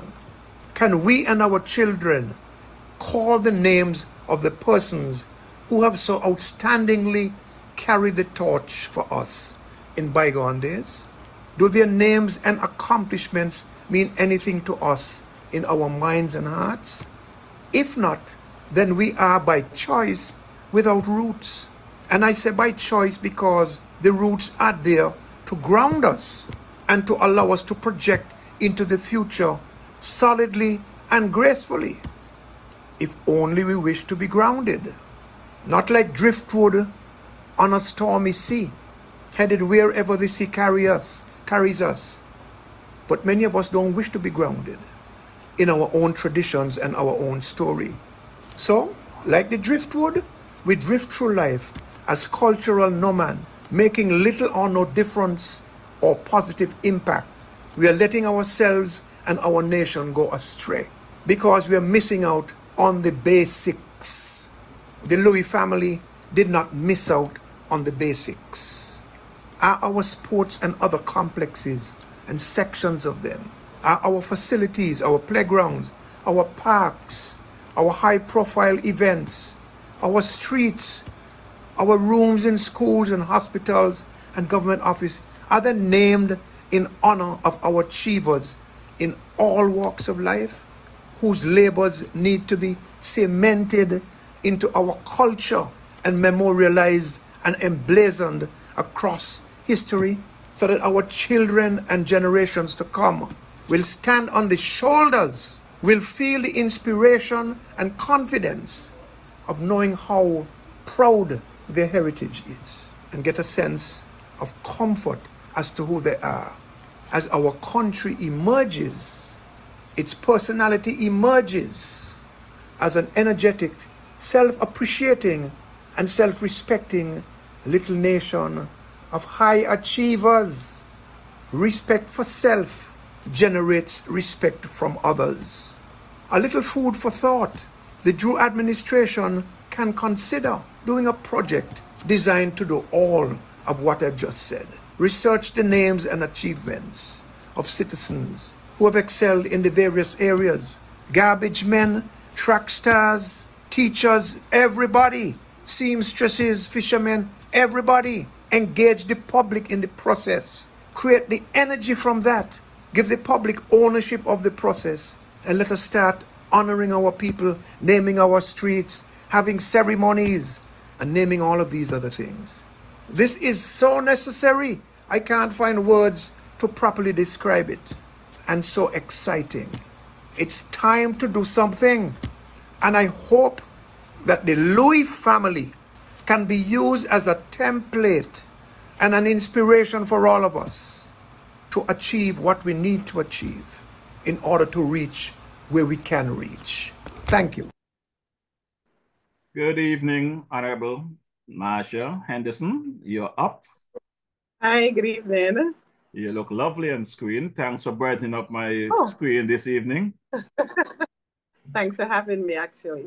And thanks for I'm good. Thanks for slowing down, taking some time out to come and speak with us. I know you've been very busy. I do not know we all handle it up there because I can't handle it up there at all. I know you guys don't like to brag, as they would say, about yourself, but it's not for me, it's for the viewers online who would not know who you are. So if you can just give a quick synopsis of who you are and your role. Okay, so I'm Marsha Henderson, parliamentary representative for one of the best constituencies. I'm actually honored to be serving as the representative for the Central Basque communities. I was born and raised in those communities. As well, attended primary school at the Irish Town Primary and went to the Basque Girls. Went off to study law, so I am also a practicing attorney. Well, I don't practice anymore prior to coming into public service. I am a mother, which I think is my biggest accomplishment, of an 11-year-old boy. And to me, I think that is my biggest accomplishment. I also have assigned portfolios to me as the Minister of Tourism, international transport, that all the agencies that fall under tourism being international transport, the regulatory departments being aviation and maritime. I also have the responsibility for urban development, particularly for Port Zante, which is a prescribed area under the tourism legislation, and for labor and employment. And I think that sums me up. Thank you, Honorable Henderson. The campaign was a feisty one. It's still not 2 years as yet. It seems like it's forever since you guys been elected on August 5th of 2022. But I know you've been busy doing that, busy doing everything. The online viewers has been reaching out to me, wanting to know where is Marsha, where is the candidates to need to come and speak to the general public. So, and just to let them know that you have been reaching out. It's not that you're not taking their messages to us. Well, I know I can speak for myself. So you have been bringing the messages for us. For me, it was just a matter of scheduling. And so I took an early day, sent my son to football and squeezed in the time, and still making dinner while I do this. So you're multitasking. Yes. Well, I appreciate you taking the time, and I could speak on behalf of the online viewership, and they appreciate you being here. Some of them already send in regards to you online. So thank you very much. I can't see the comments, but thank you so kindly. When you sign off, you can check the comments. But Marsha, it is your guys' responsibility, even though many of us can see the hard work and have seen many things going out there. We see the billboards around the island where you was recognized as the top tourism minister for the region and stuff like that. So just give a quick synopsis to the people what you've been doing. You have a lot been doing. You spoke about tourism, you spoke about transport, but you also have, I think, labor and some other areas. So this is your opportunity to let the people know what you've been busy doing. Right. And we also do regular press conferences. The Prime Minister does press conferences, and we take that opportunity to give updates. But I'm more than happy to say what we've been doing in tourism and all the other ministries, and even in the constituency in Central Bastia as well. So in tourism, also what we're trying to do is to convert. It's a lot of things, but if I can just summarize it to say we're trying to convert the destination into a year-round destination. So in St. Kitts, tourism is known to be seasonal, and we have a peak period, which is from October when the cruise season starts, and then November when the winter season starts for airlift. And it goes up until April when, it starts getting warm again. And the persons we target in the source markets, they consider other destinations after that. So it's seasonal. And so what we've been trying to do, Jeffrey, is to convert the destination to a year-round destination. And so that the persons who make their living off of the industry are not just seasonal workers. So our task is to bring visitors to the destination during the period April to up to September. Because remember, I said it starts in October, November. So that period, April to September, that we call the slow season or the off season, we've been trying to get people to come to the destination, visitors, during that time. To do that, we had to do a number of things. We had to increase airlift to the destination and make it year-round, hence the strategic move of introducing JetBlue year-round. Other than JetBlue, the only year-round lift we have into the destination is American Airlines once daily. And that's it. It's just the American Airlines daily. The other lift, the legacy carriers, they come seasonal as well. So if you look now, you're not going to be seeing a number of them because they're on break. They've have their flights going into different areas at this time. You're going to see them coming back from October, like Air Canada. But what you would recognize now in our efforts to make the destination year-round, you're seeing carriers staying longer. So you'd see United, for example, they're going to be with us until August. You would see American as well, increasing lift during the summer and introducing additional flights. We also are strategically on another airline extended beyond April into August. And a number of persons have been reaching out as well about JetBlue. JetBlue is supposed to be flying 3 times weekly. It's no secret that for us to have gotten JetBlue, I have said it from the beginning, I've been transparent. We have an MRG, which is a minimum revenue guarantee, which means if those seats are not filled, we have to pay for them. And so when people see us going out there, whether it's my team or me as the minister, because part of making the destination year-round is putting the destination out into the source markets. We cannot sit here in St. Kitts and expect people to know about us, know what we offer here in St. Kitts. St. Kitts is essentially a hidden paradise. I'm amazed that even sometimes in the UK markets, people don't know what St. Kitts is, that we even exist. And so our efforts in bringing visitors also involve us promoting and marketing the destination. It involves us getting into the markets and competing with other destinations. That's it. If we sit here, there are other destinations right next to us who are competing for the same visitors And so we have to be out there. And so you would see, I was talking about JetBlue and flights. We have 3 flights daily, but during the months of September and October, you're not going to see the Tuesday flights. You're just going to see the Thursday and Sunday flights. And then coming back on to November, coming back around till September again, maybe by then, would have had sufficient lift to fill the Tuesday flights. So we're struggling with the Tuesday flights. And when I say struggling, I don't mean struggling. I mean that for it to be profitable for both us and the carrier, we have to reach a certain mark. It's a formula. And so during the slow months of September and October, the Tuesday flights won't be in there. It'll just be the Thursday to Sunday. And that's what we're picking up. That persons like to run away on the Thursday to the Sunday, or this, and just come back. And so it won't be in there. But we ultimately want to make the destination year round for cruise as well. So we don't get as many calls during the summer for cruise ships. And we are working not just as a destination, but as a region with the Caribbean Tourism Organization to create a product within the region where ships are actually going to want to send their ships. Cruise lines are going to want to send their ships to the region. People go to Alaska and, other destinations during the summer. So that's what we're doing in tourism. We also need to increase our room stock. And so we're in discussions, very early discussions. So Jeffrey, I'm not at liberty to say, but we are very likely to get 2 major brand hotels with significant number of rooms added to our room stock.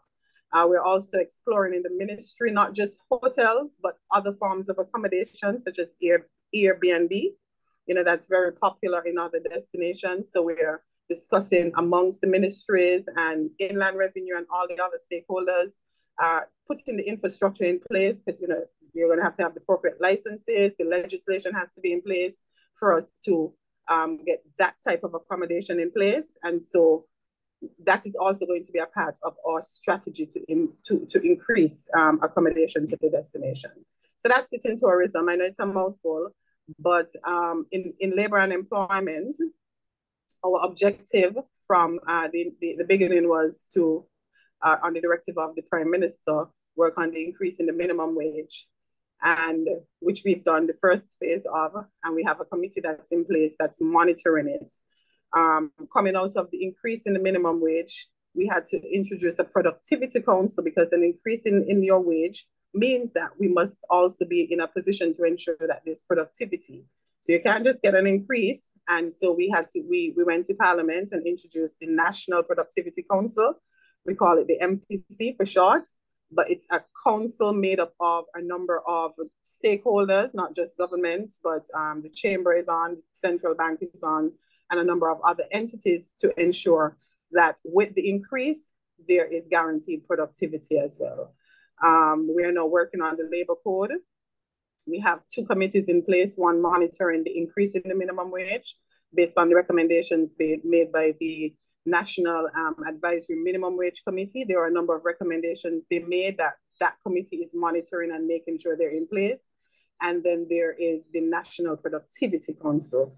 And then the ministry, the tripartite committee comprising of the Ministry of Labor and Employment, the union, the St. Kitts Nevis Trades and Labor Union, and the what's that committee again? The private NGO for businesses here. What is it called again? I'm losing my thoughts. But the tripartite committee is ministry, government, the union, and the Chamber of Commerce and Industry. And so we're working together to introduce the new labor code to ensure that we can improve labor relations and labor matters in this country for our people.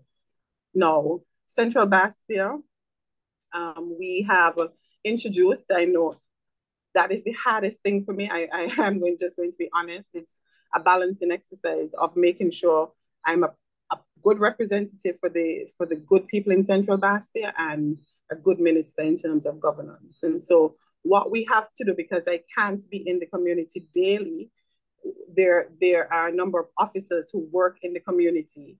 They go into the community, they see people, get their issues, get their concerns, relate back to me, and then I go in. I also do my one-on-ones. I've been doing them. I've been doing the walkthrough. In fact, our last walkthrough was in Market Street, and the residents in Market Street made a number of recommendations. And this Saturday, coming out of that walkthrough, we're going back into Market Street to do the cleanup. I'm going to take this opportunity to invite, members of the community to come out on Saturday morning at 7. We're going to start at the top of Market Street. We're going to be doing a cleanup from the top to bottom. The other thing we're going to be doing in Market Street, based on what the residents want, are some speed bumps, particularly at the top of Market Street, where people seem to be dashing, and we have a number of young people there, and a number of other issues raised. So I'm trying as best as I can to make sure that the people in Central Basta get proper representation in terms of their needs. We've been in New Road, and we've been in College Housing, and we are going to be back out into the different areas as well in New Road, in the community. It's good to hear you speak about the community, Honorable Minister. I mean, I'm trying to get accustomed to calling you Honorable Minister because Marsha is for me now. And that's fine. I losing you like that is still bothering me, but I know you have to go and do the people's work, so that's fine. I accept it. It's good to hear you say that you have members of your team walk in the community and liaison back with you, because when you listen to the talk on the street from the fake news and the oppositions, they're sending a message like you're spending all your time in the clouds, you're overseas, you're not doing nothing on the ground, which we know that is not so. So yeah, that's mischief making, and they need to carry out their agenda, but that is not so. I can admit that maybe we can have a more efficient structure in place. We need, to deploy more resources into the communities based on the needs, because the needs are great. But with the limited resources in terms of manpower, we go out in groups. I go and there are also empowerment officers who work in the Department of Constituency Empowerment. And, you know what the needs are, whether it's roof repairs or, the other issues that come up for every constituency. In Central Basta, we have a major problem of dilapidated buildings, and, on buildings that are people just abandon them, and they're being occupied, and sometimes they're a nuisance to the community. So we know the issues that are relevant to us, and we try to find the solutions. And I advocate as the representative to the cabinet and government to make sure that we have the policies that can bring solutions. You spoke about the reason for traveling and bringing St. Kitts to the people, that they can come to St. Kitts, and that I can attest to. I just came back from my cousin's funeral in the UK, and I went across to a place in Birmingham called Perry Bar to get a haircut. And right. The experience I had there, I can share it with people because I have never had that experience in the place. I walk in there, the first thing they do is offer you a drink, any drink at all you want. Whether it's a cold drink, a hot drink, a rum, they offer you service. And then they go ahead and they do what they have to do, and the massage and the haircut and the wash and whatever. And these folks, the gentleman engaged me in a conversation, wants to know where I'm from, and I told him St. Kitts. And his response to me was, where's that? Someplace in Africa? You're lucky. They say someplace in Jamaica. And we are making strides. So when you see, if you see like the car swarm where we had the vehicles, we need to do, right, raise the visibility of our destination. And so we have people who do that on a daily basis. That is the work of tourism. In tourism, we create a product here. We don't sell it here. And I'm thankful for former Minister Ricky Skerrit, who on transitioning in from the campaign into government, sat me down and helped me to understand the mandate. So we create a product in the ministry. We determine what tours we're gonna be selling here. Who gonna clean the beaches? Who gonna regulate the airport?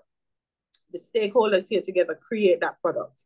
Then we take that product and we sell it, not to people in St. Kitts, but in the source markets. So our source markets are the US, Canada, the region, especially for events like music festival, restaurant week, CPL. That is also a source market. The UK, and we're looking to penetrate other source markets. So we take what we create here with the taximen, the Alarab vendors, the primate petting vendors, that's the monkey, the bars on the strip, the hoteliers, and all of us work together to create this wonderful product that we sell with the hopes of people buying it and then coming here. So for us to sell it, we can't stay here and sell it just on social media, but we have to go to people, sell it to them, and make them aware. And if you put it on social media, people are not even going to know what St. Kitts is, but we go, it involves, and that is the mandate of the St. Kitts Tourism Authority.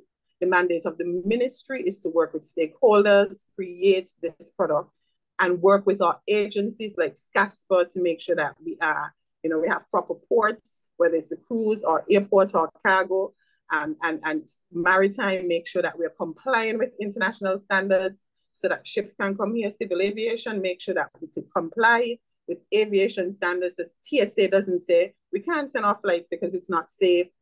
So we work together here, create this product, send it and sell it overseas. And we have teams who are overseas actually doing this on a daily basis. So I forgive some people, but when I hear former ministers of tourism in particular making these allegations, it makes me wonder if they even understood what they were doing when they were doing it. Or they're making mischief. I think it's just mischief. I think they're right. Right. I give them the benefit of the doubt as well.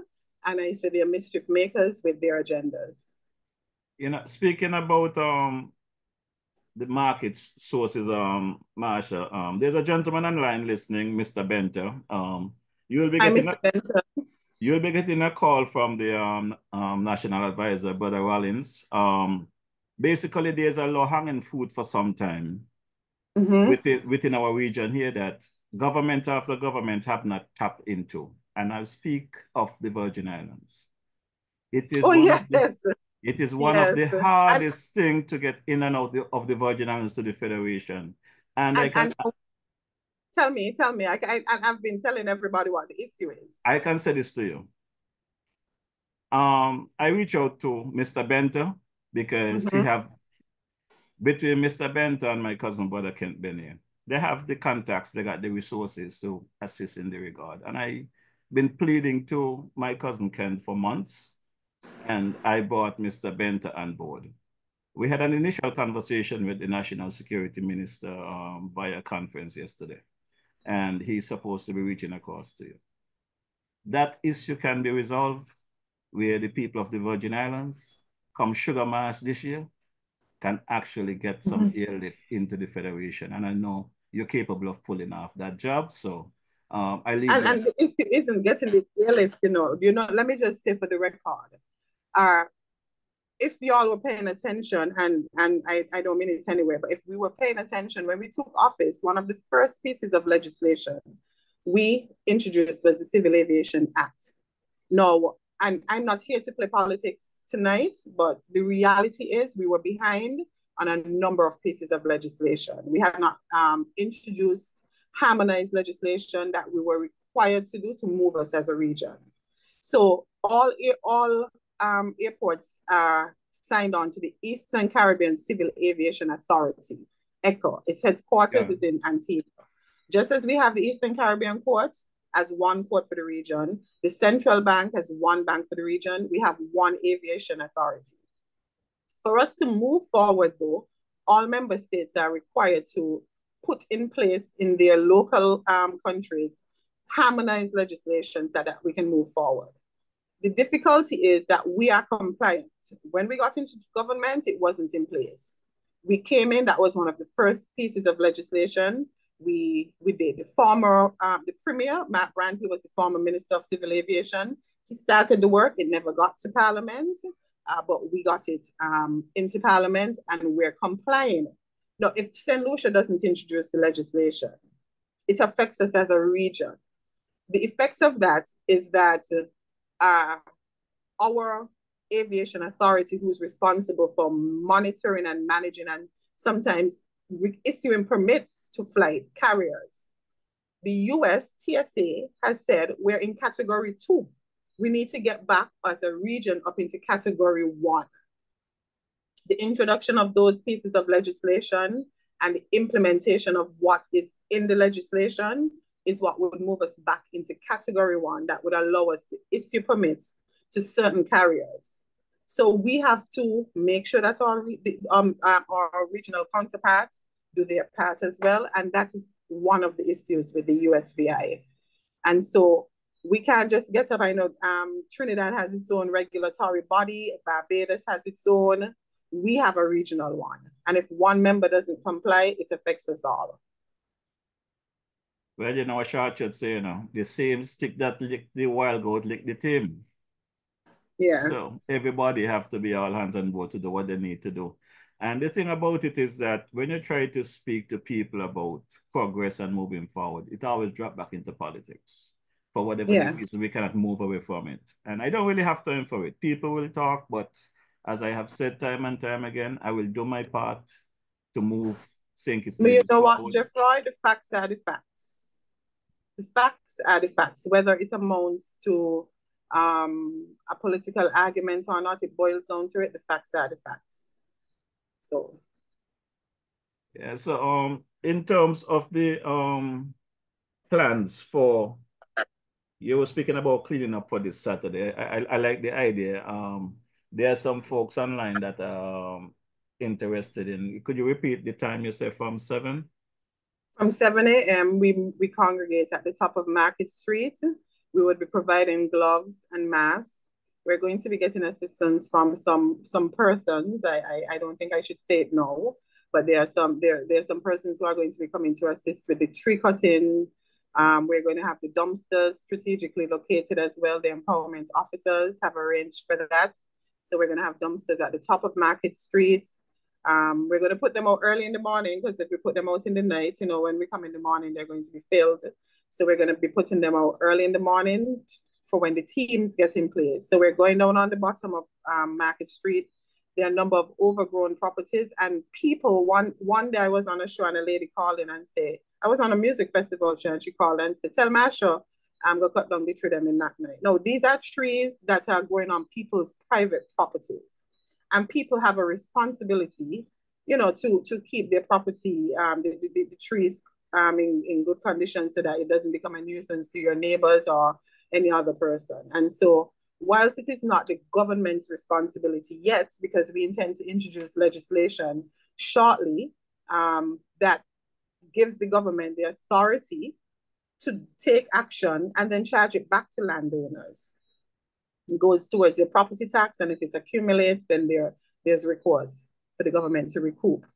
But right now, that's not in place. And as the representative, we certainly cannot sit by and say people must clean their properties. So we're going down to Lower Market Street and Central Market Street to help with some cleaning of some properties. They are private properties, mind you, not government properties. And on the top, some persons have asked for assistance, and we're going to be giving them the assistance to cut some overgrown trees. This is timely as well because we're in the hurricane season.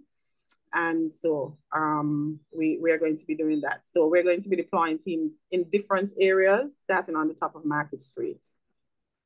Okay, well, I am going to come and assist, but I want to be close to the cooler. Where the cooler is going to be packed? The cooler is going to be with the teams with cold, nice water.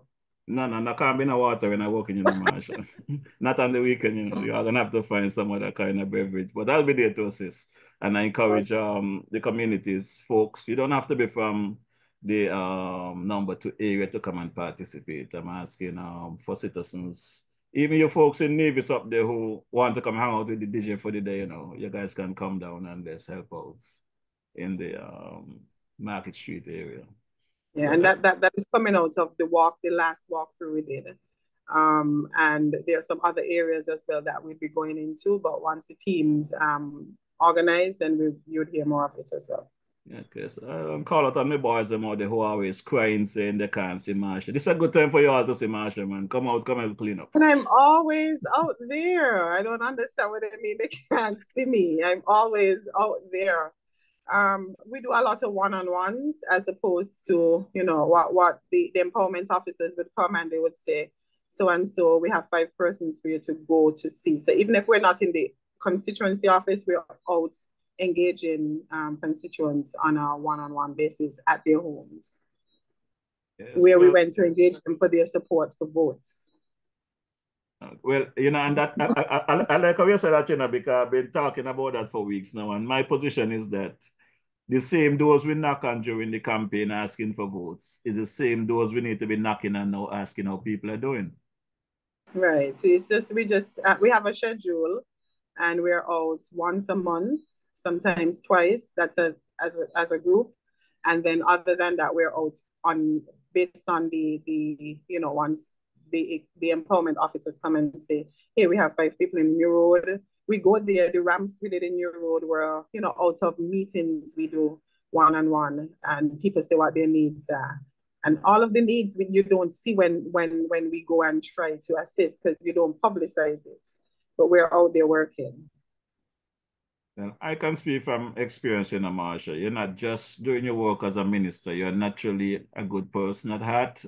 You're a loving person, so you're doing whatever naturally. And for me, I want to say thanks for everything that you have done and continue to do. And I take a couple of words for you, but I know they word them worth it because the lies I cannot... And I'll take too. Yeah, me too. I'll take the criticisms once they're constructive criticisms. So, you know, even when the empowerment officers come and they say, oh, tell Marsha, she ain't studying us, blah, blah, blah, you know, and they'll say, let's go and see them. I take the criticisms, and but the mischief makers, no. You know, I don't engage them. Well, it was a big party atmosphere a few weeks ago. Music festival. How are your views on how things went in that regard? Right. So the music festival, it's a product, a part of the tourism product, and it's intended for it. The objective is to bring visitors to the shores and, of course, stimulate the economy. We were out of the gates late. We accept that. Funding for the festival comes through government. So when you see us in Parliament every December for 7 days, it's when we're there arguing the budget. And the budget is, the allocations in the budget, they're public knowledge. In fact, they're online. So you can go online and see what is allocated. And if you're gone online, the music festival was allocated only $3 million. $3 million cannot execute a music festival. And so we were in the process of getting the funding and getting artists and all of that. We now have a strategy in place in terms of how we're going to rectify that. This was my second music festival. Outside of us being out of the gates late, we were able nonetheless to fill those seats. And for me, that is the big thing, whether we fill those seats and whether the occupancy rates at the hotels were up. And even before the festival, we were doing our checks. People were telling me we can't get flights.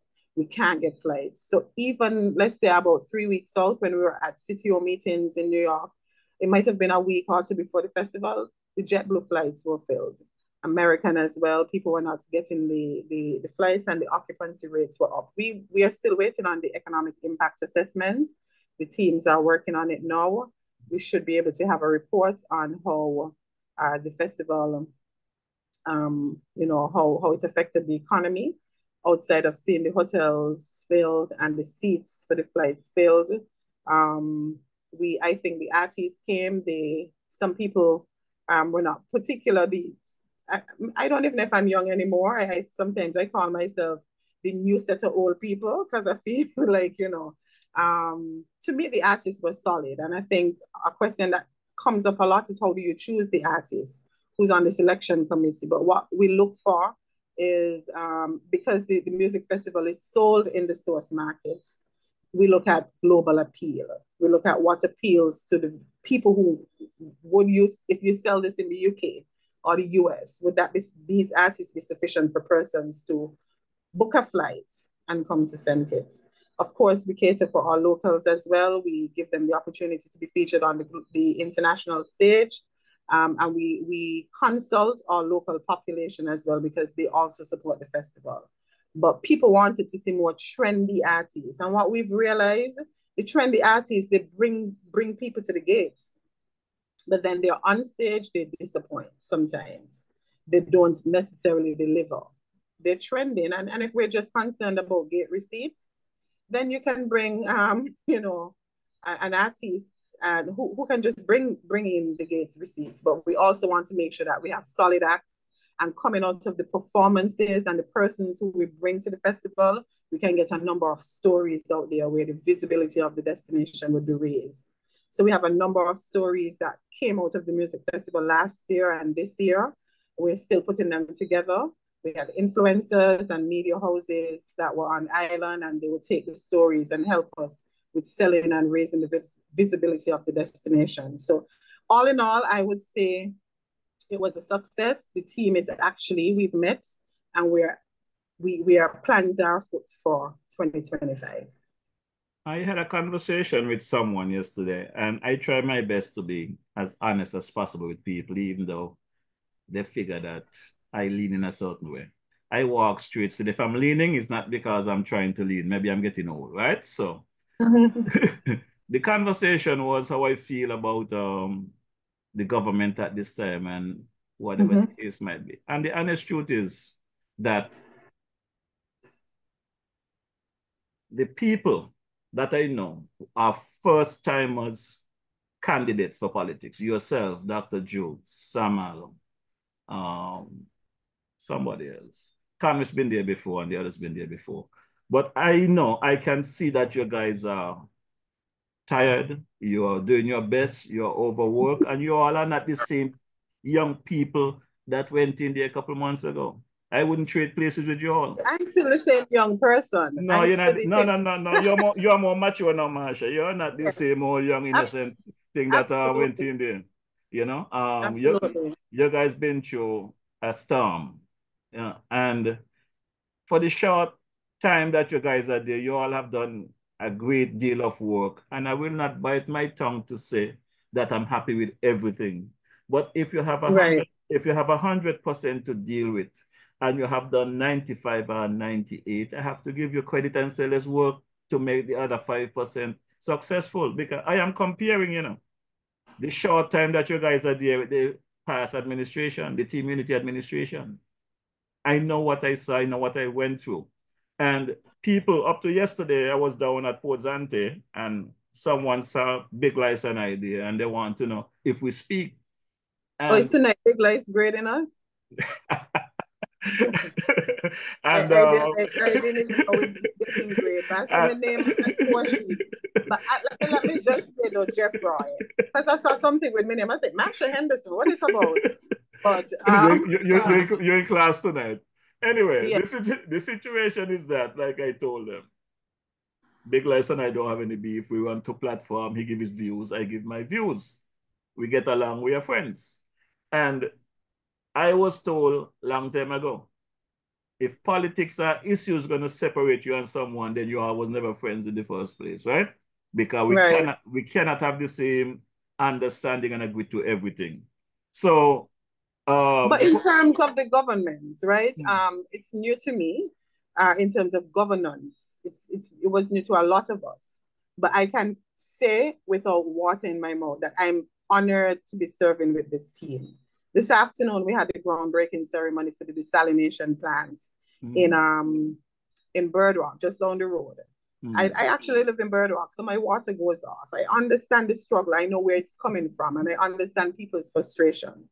The minister is a hard-working minister.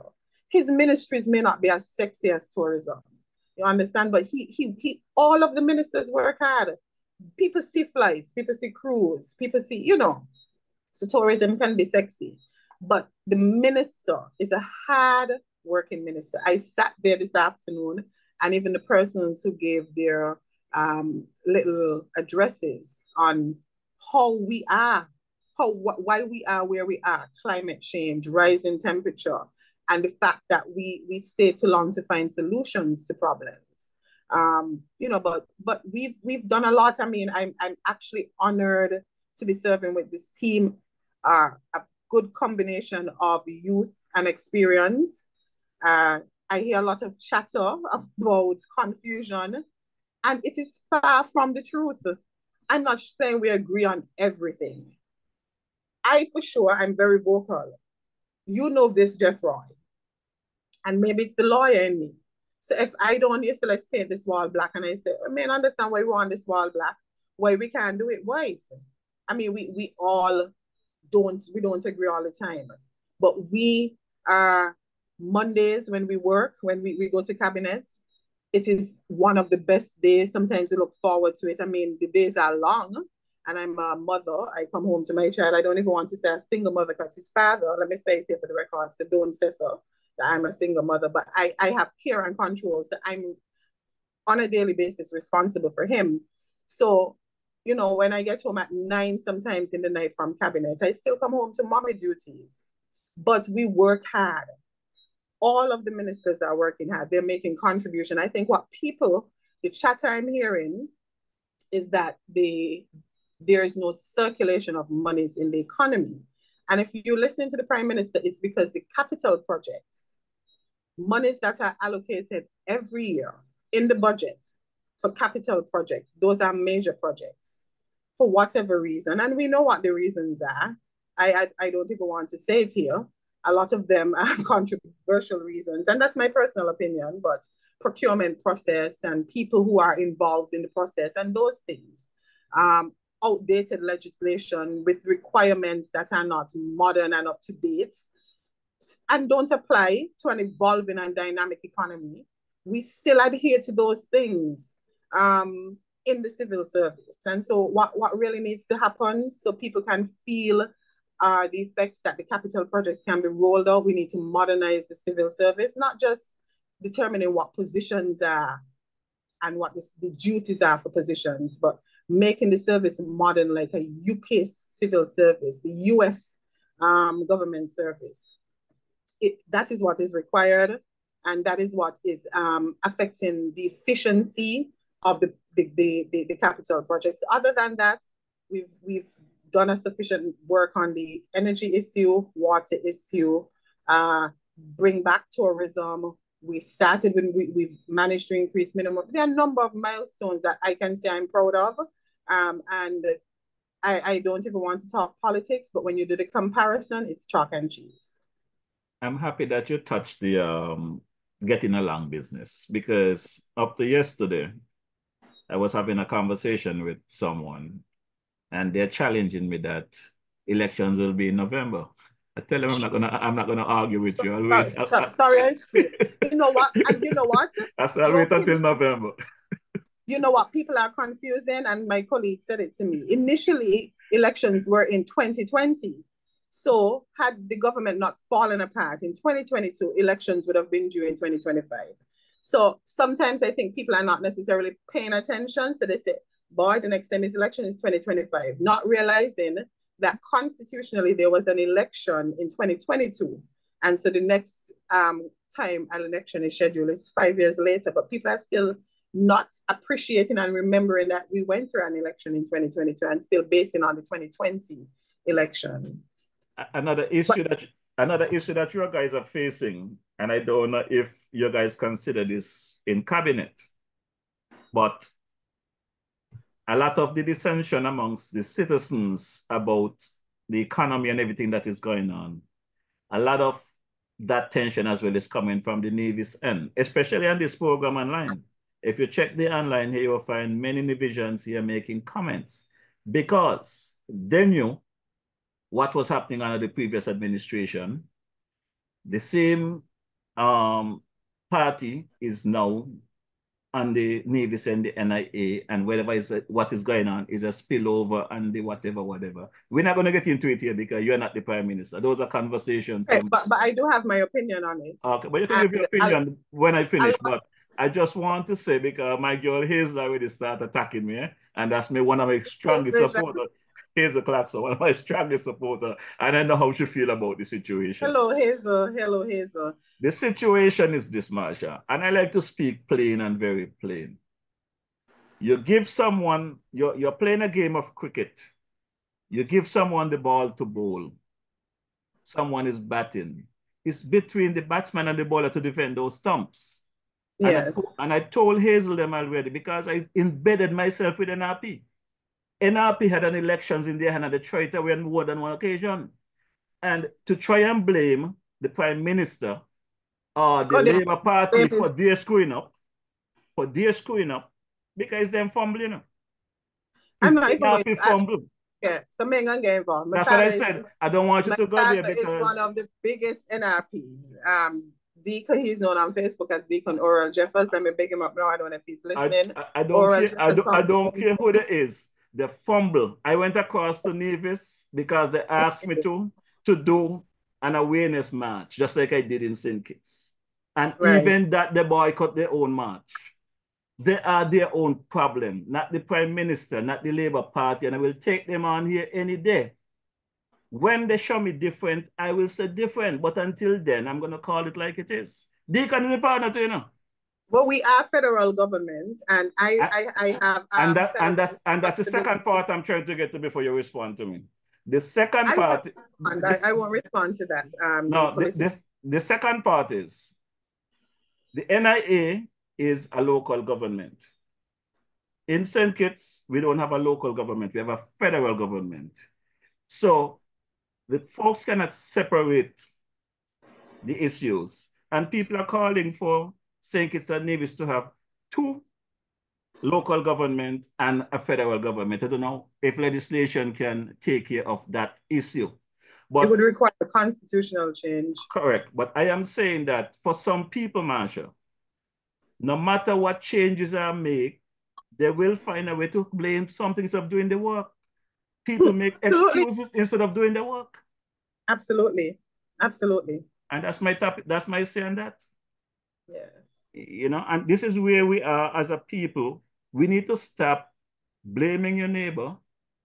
When your neighbor house is on fire, throw water on yours. Support your neighbor. Don't say that's none of my business. I don't care about that.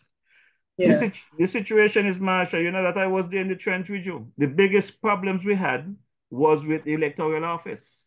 Right, yes. You were. And you'd be happy to know that we've embarked on, we are discussing the electoral changes. You know, the Boundaries Commission is in place and there's representation. I saw some chatter as well about why certain people on it, but the boundaries is the composition of the commission is provided for by constitution. And as a government as well, we're looking at electoral reform and all the other things.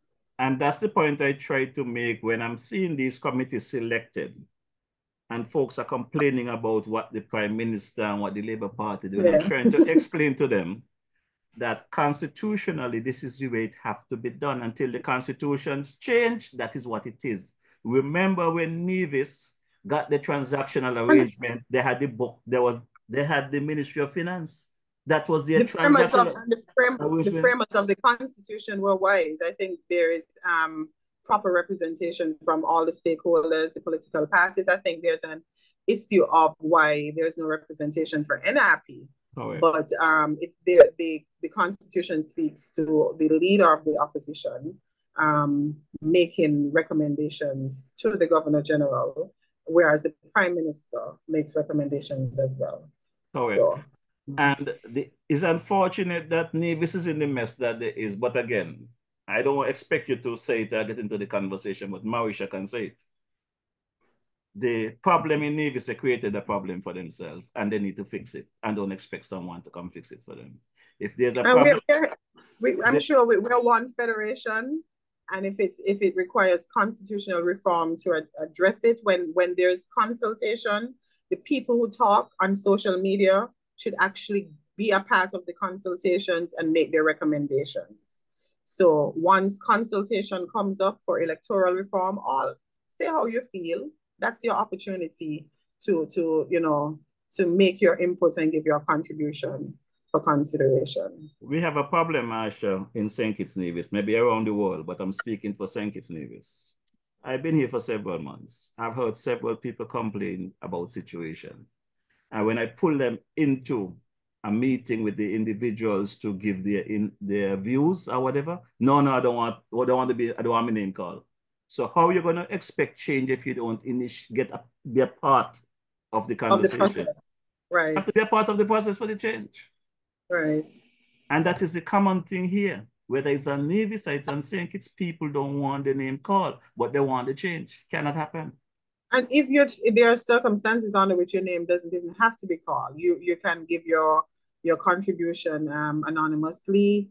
There are provisions for that. So you can send it in to the different agencies for consideration without disclosing your identity as well. And mind you, there are several complaints that I receive that are valid complaints. And I've said that to people. You don't need to put your name on the document. Just give me the statement. Right. Right? And they said, okay, but nothing ever come forth. So how you expect the change?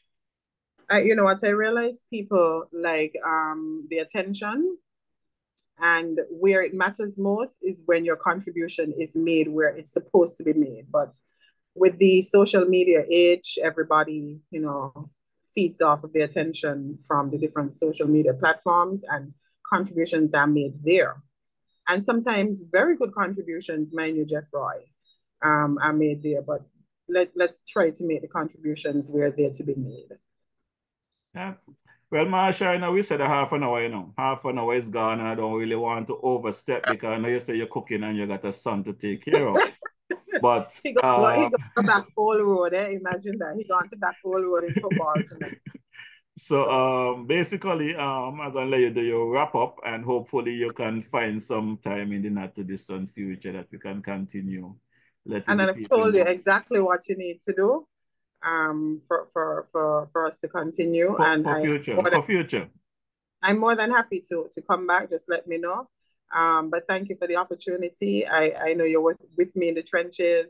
I appreciate you and all you do for us as a people.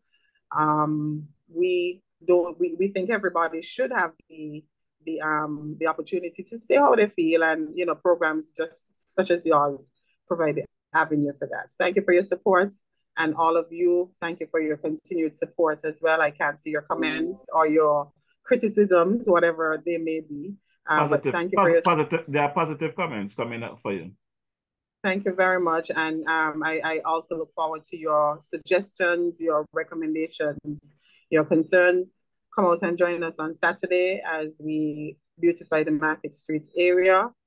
We don't intend to be there for very long because we have the Grill Fest as well on Saturday afternoon at Frigate Bellon. That's the Ministry of Tourism. And all of this, as I said, we're doing during the summer fun to bring people to the destination. We have something on Sunday as well down at the Eco Park, but that event is sold out. So thank you very much for your continued support. And thank you, Jeff Roy, for the opportunity. No problem, sis. Thanks for coming on. Say hello to Mary too, if she's listening. Good evening, Mary. Marsha said hello. Good evening. If you're listening. She's on. Okay. I don't know if you know how to use a phone. Stop it. I want to say good evening to some good folks over there in the Tobago area. Brother Victor Beard, Gloria Beard, Melissa Beard, my missionary there, Deborah Beard, and Brother Roger there on board. There are folks around the globe there in the UK, in the Ambassador Creeley there in the Morocco area. Really, he's my cousin as well. Oh, yeah. So you got folks around the globe that are listening, and there are comments coming in from the UK and everything. And folks are saying, I mean, I could run through a couple of stuff here. Hazel Claxton say good evening and keep up the good work. But thank you. Abdullah Skerrit is online giving you some kudos as well. I have to call him back. I'll call you back, Abdullah. There's a good amount of folks online. So when you get a chance, just go into the thread. We have Trevi Dan online also giving you some credit. Stacey Battis find her way onto the platform as well. Tracy, a real one. Tracy Charles find her way giving you some props as well. You got a good amount. Thank you very much for the support. I couldn't do it without the support of all these good people. All of them are not just my cheerleaders, but they support the cause. They help me They play their own roles. A lot of them play supporting roles. So when people see me looking good, it's not by me alone.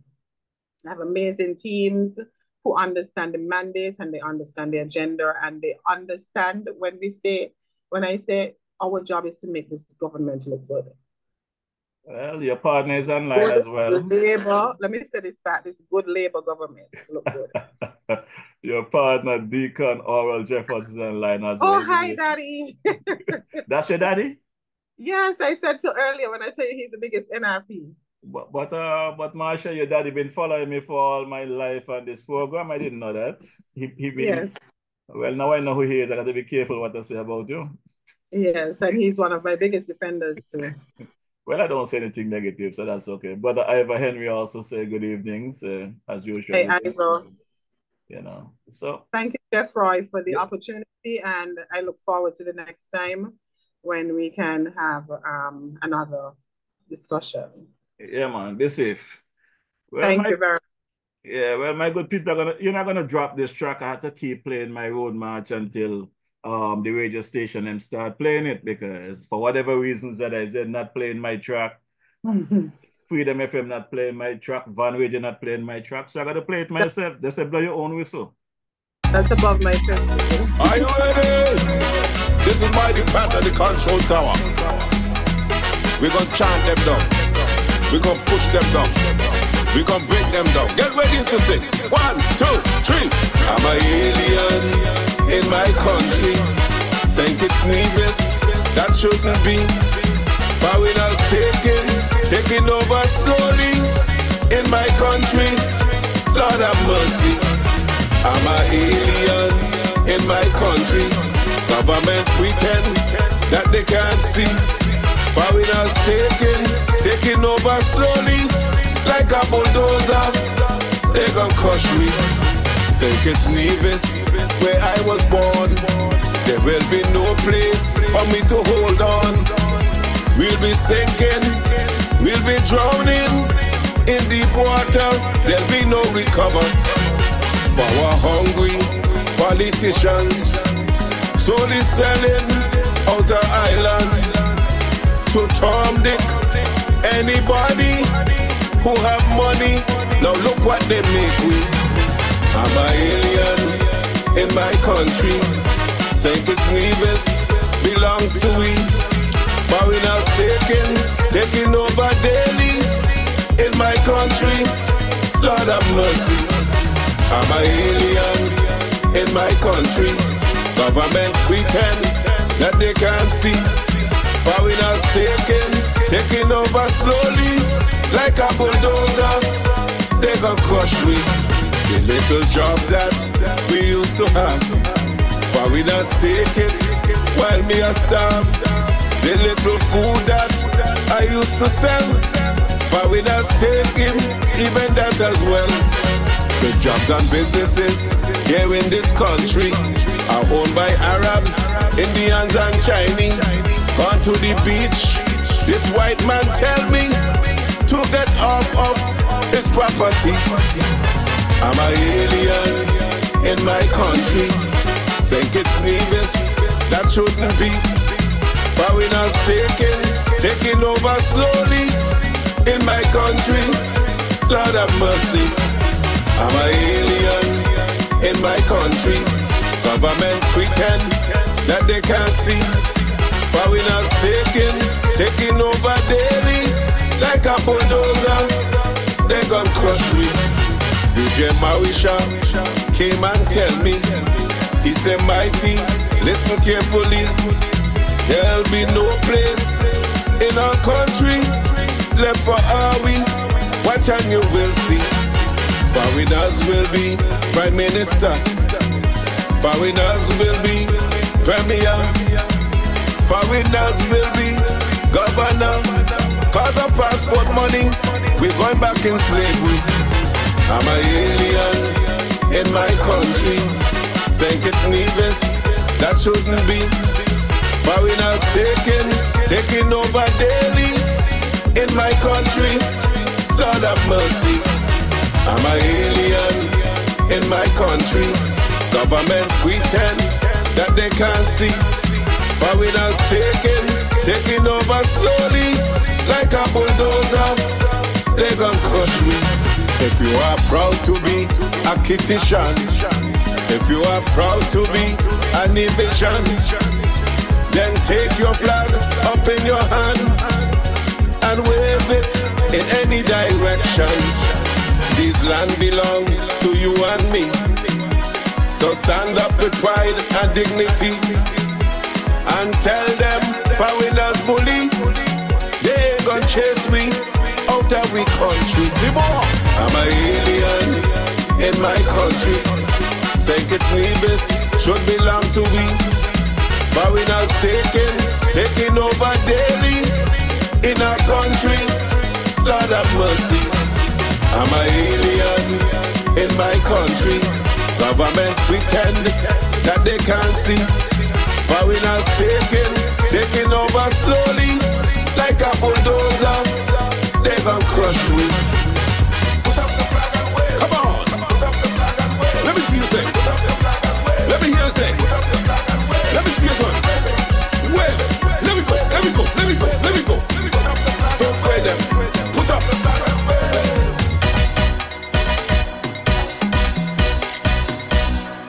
Yes, sound of the man Mighty Pat, an alien in our country.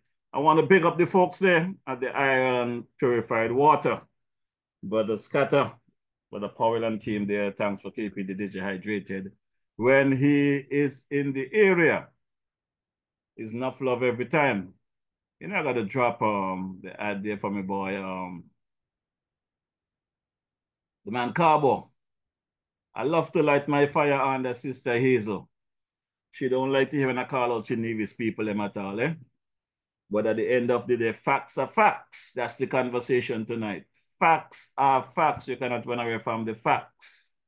Those people across there need to really get their act together, because you're going to tell me with everything that Premier Brantley have done, everybody's as quiet as a lamb. Projects after projects after projects that is incomplete are incomplete. Nobody hitting the streets. Nobody making a noise. Everybody quiet.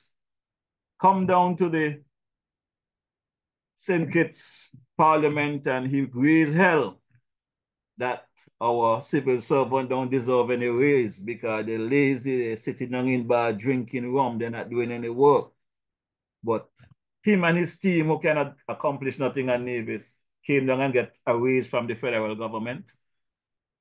Just recently, gone across to Nevis.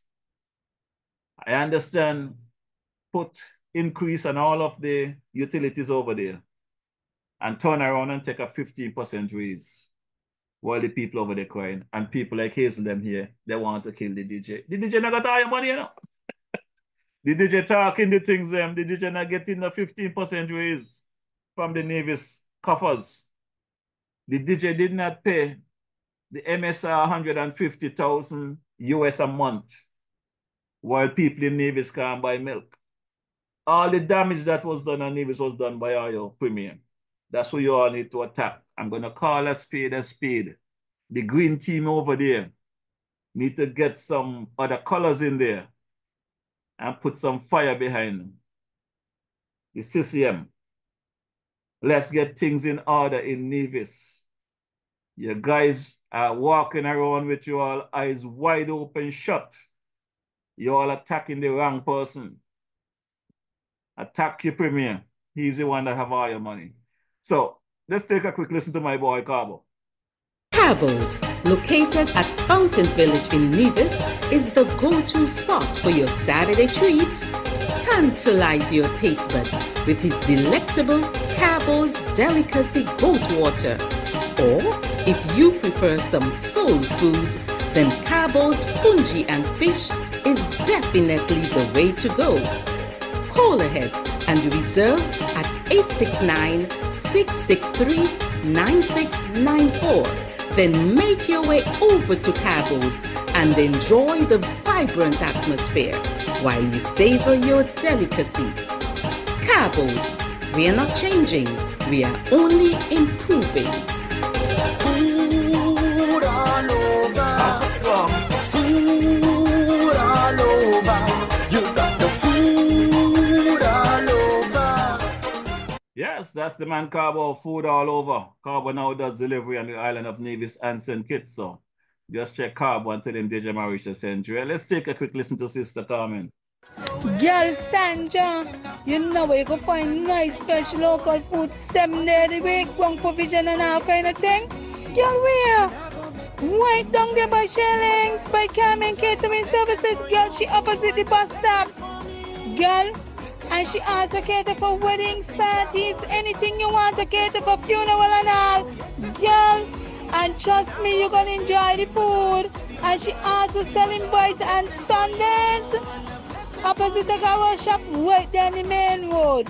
Girl, you could call 665-1494 or 663-6005 to order your food or go and pick up your food. Girl, the food will be finger licking and you get your money worth. You ain't want nothing better than that. Yes, that's the Sister Carmen there. Carmen is also down there in Shirlane, Monday to Friday from midday until about 5. And on Sundays, from Monday to Saturday, down there, Shirlane, right across from the ferry terminal, from midday until about 5, and over there at the bus stop across from the garage shop there. So you can check her out there for your food and as Sunday over there. Well, let's take a quick listen to the ad to let you know what this program is about. Very controversial sometimes because you have some people don't want to deal with the realities of life, but the realities are what they are. Wednesday evenings are heating up. Log on to DJ Marishall's Facebook Live broadcast every Wednesday evening from 6 to 8 p.m. It's a frank and candid exploration into the social, cultural, political, and economic issues affecting our federation. And just in case you missed it, you can also catch the broadcast on his YouTube channel, DJ Marishaw. Subscribe to the channel on YouTube and smash that bell. You will be notified whenever he goes live. DJ Marishaw, every Wednesday evening. Facebook, 6 to 8 p.m. or thereafter on his YouTube channel, DJ Marishaw. Log on.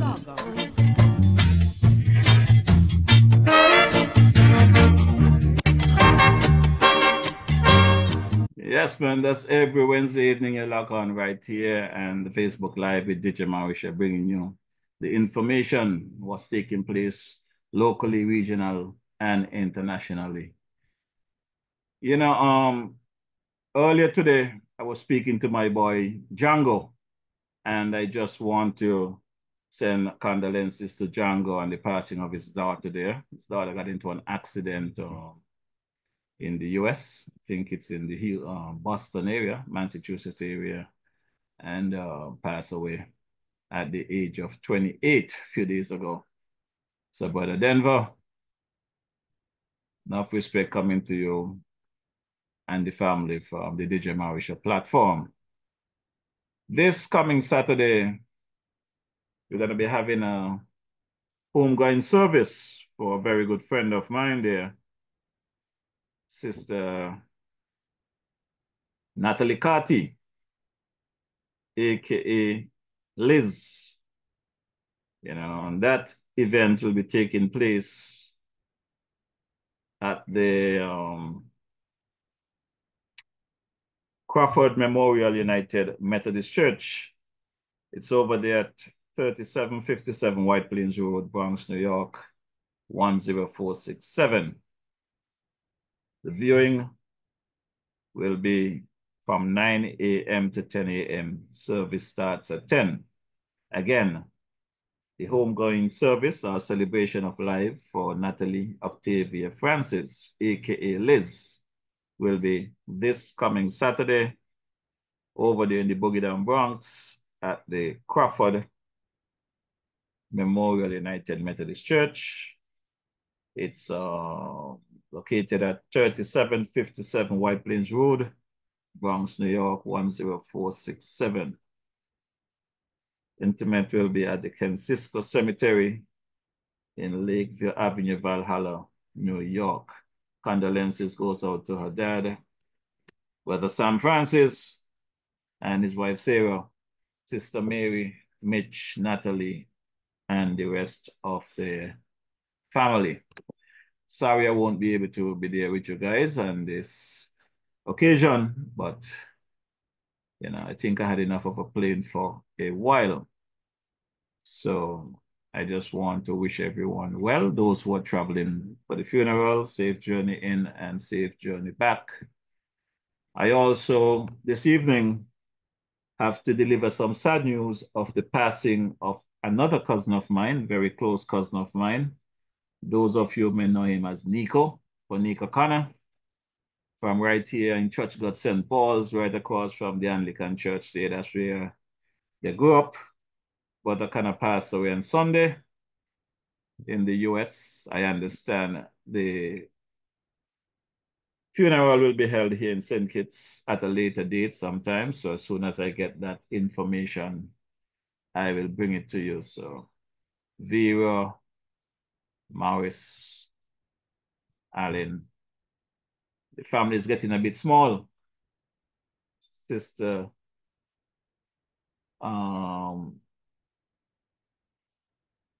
Claudette, Juliet, Bridget, and the rest of the family.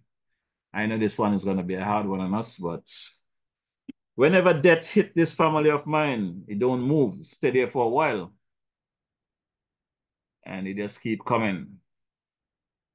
So, my good people, just want to say good evening to Sister Lynn. How are you doing, Sister Lynn? Hope all is well with you.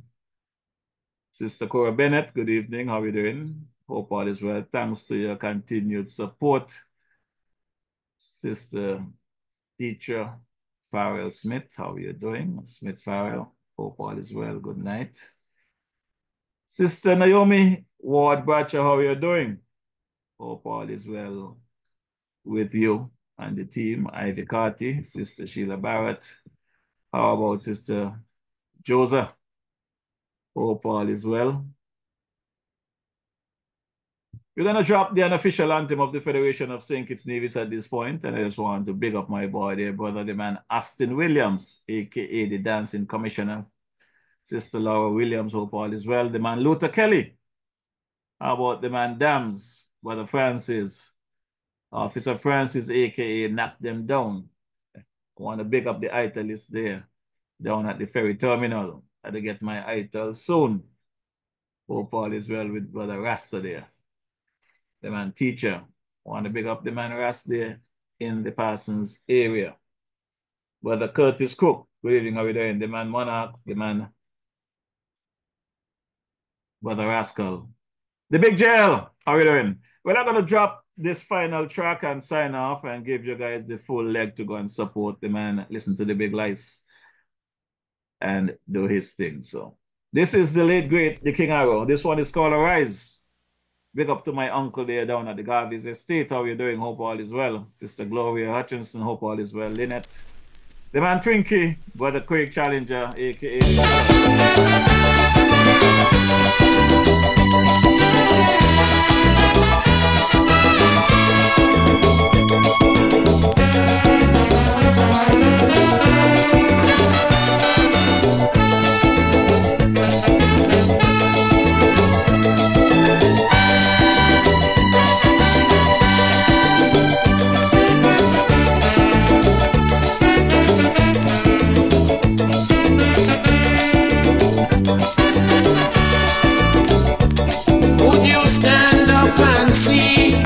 Country dying and never lend a helping hand. Would you see your children's future dwindling, creating much disillusion? Or would we watch on idly, disregarding our self-sufficiency? Maladministration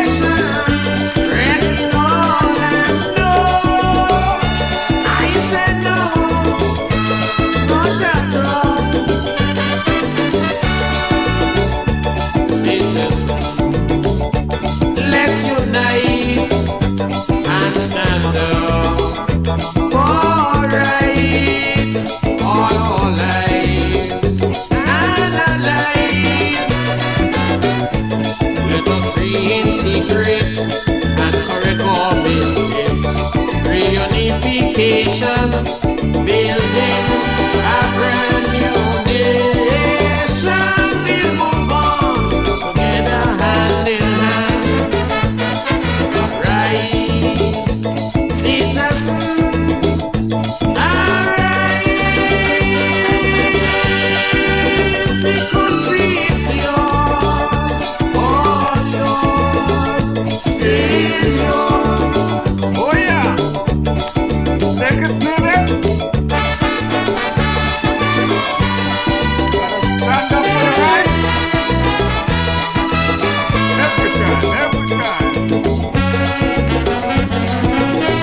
this building, a wall so massive or a bridge, don't care how small, as one tends to divide our people, the other unite us all.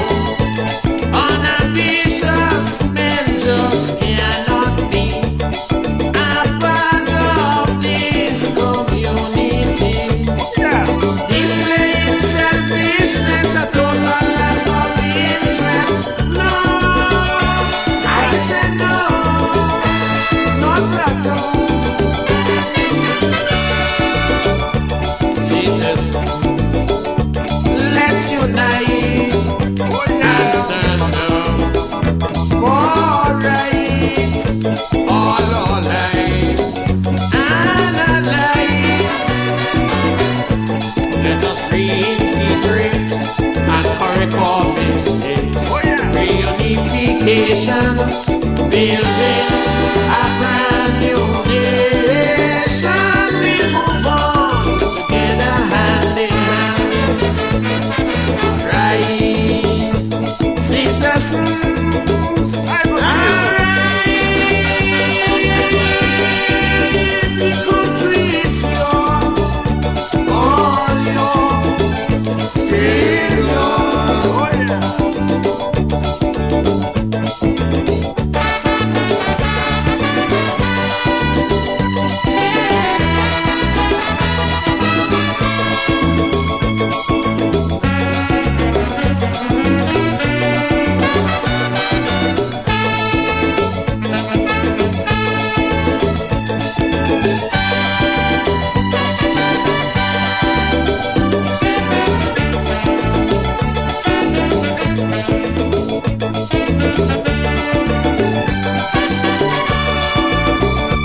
Can your conscience be clear?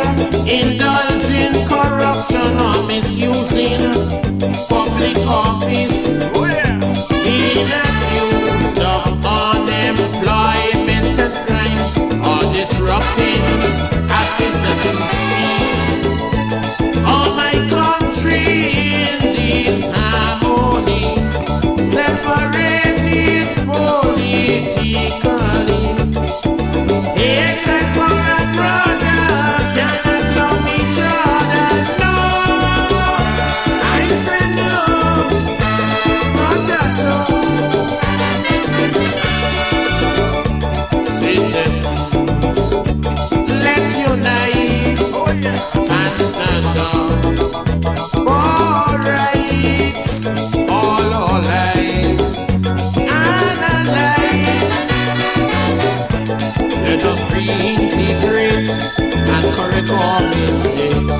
Reunification, building a brand new nation. We move on together hand in hand. So rise, citizens, arise.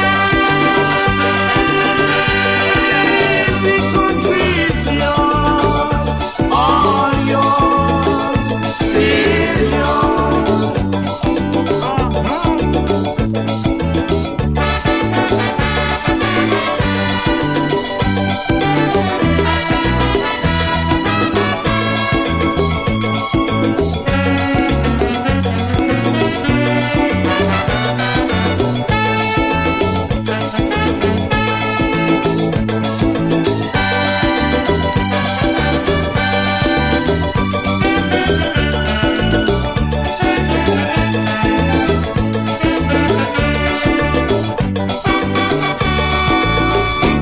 Yes, that's it for this evening. Thanks again to your online viewers for tuning in and keeping the thread live and lively.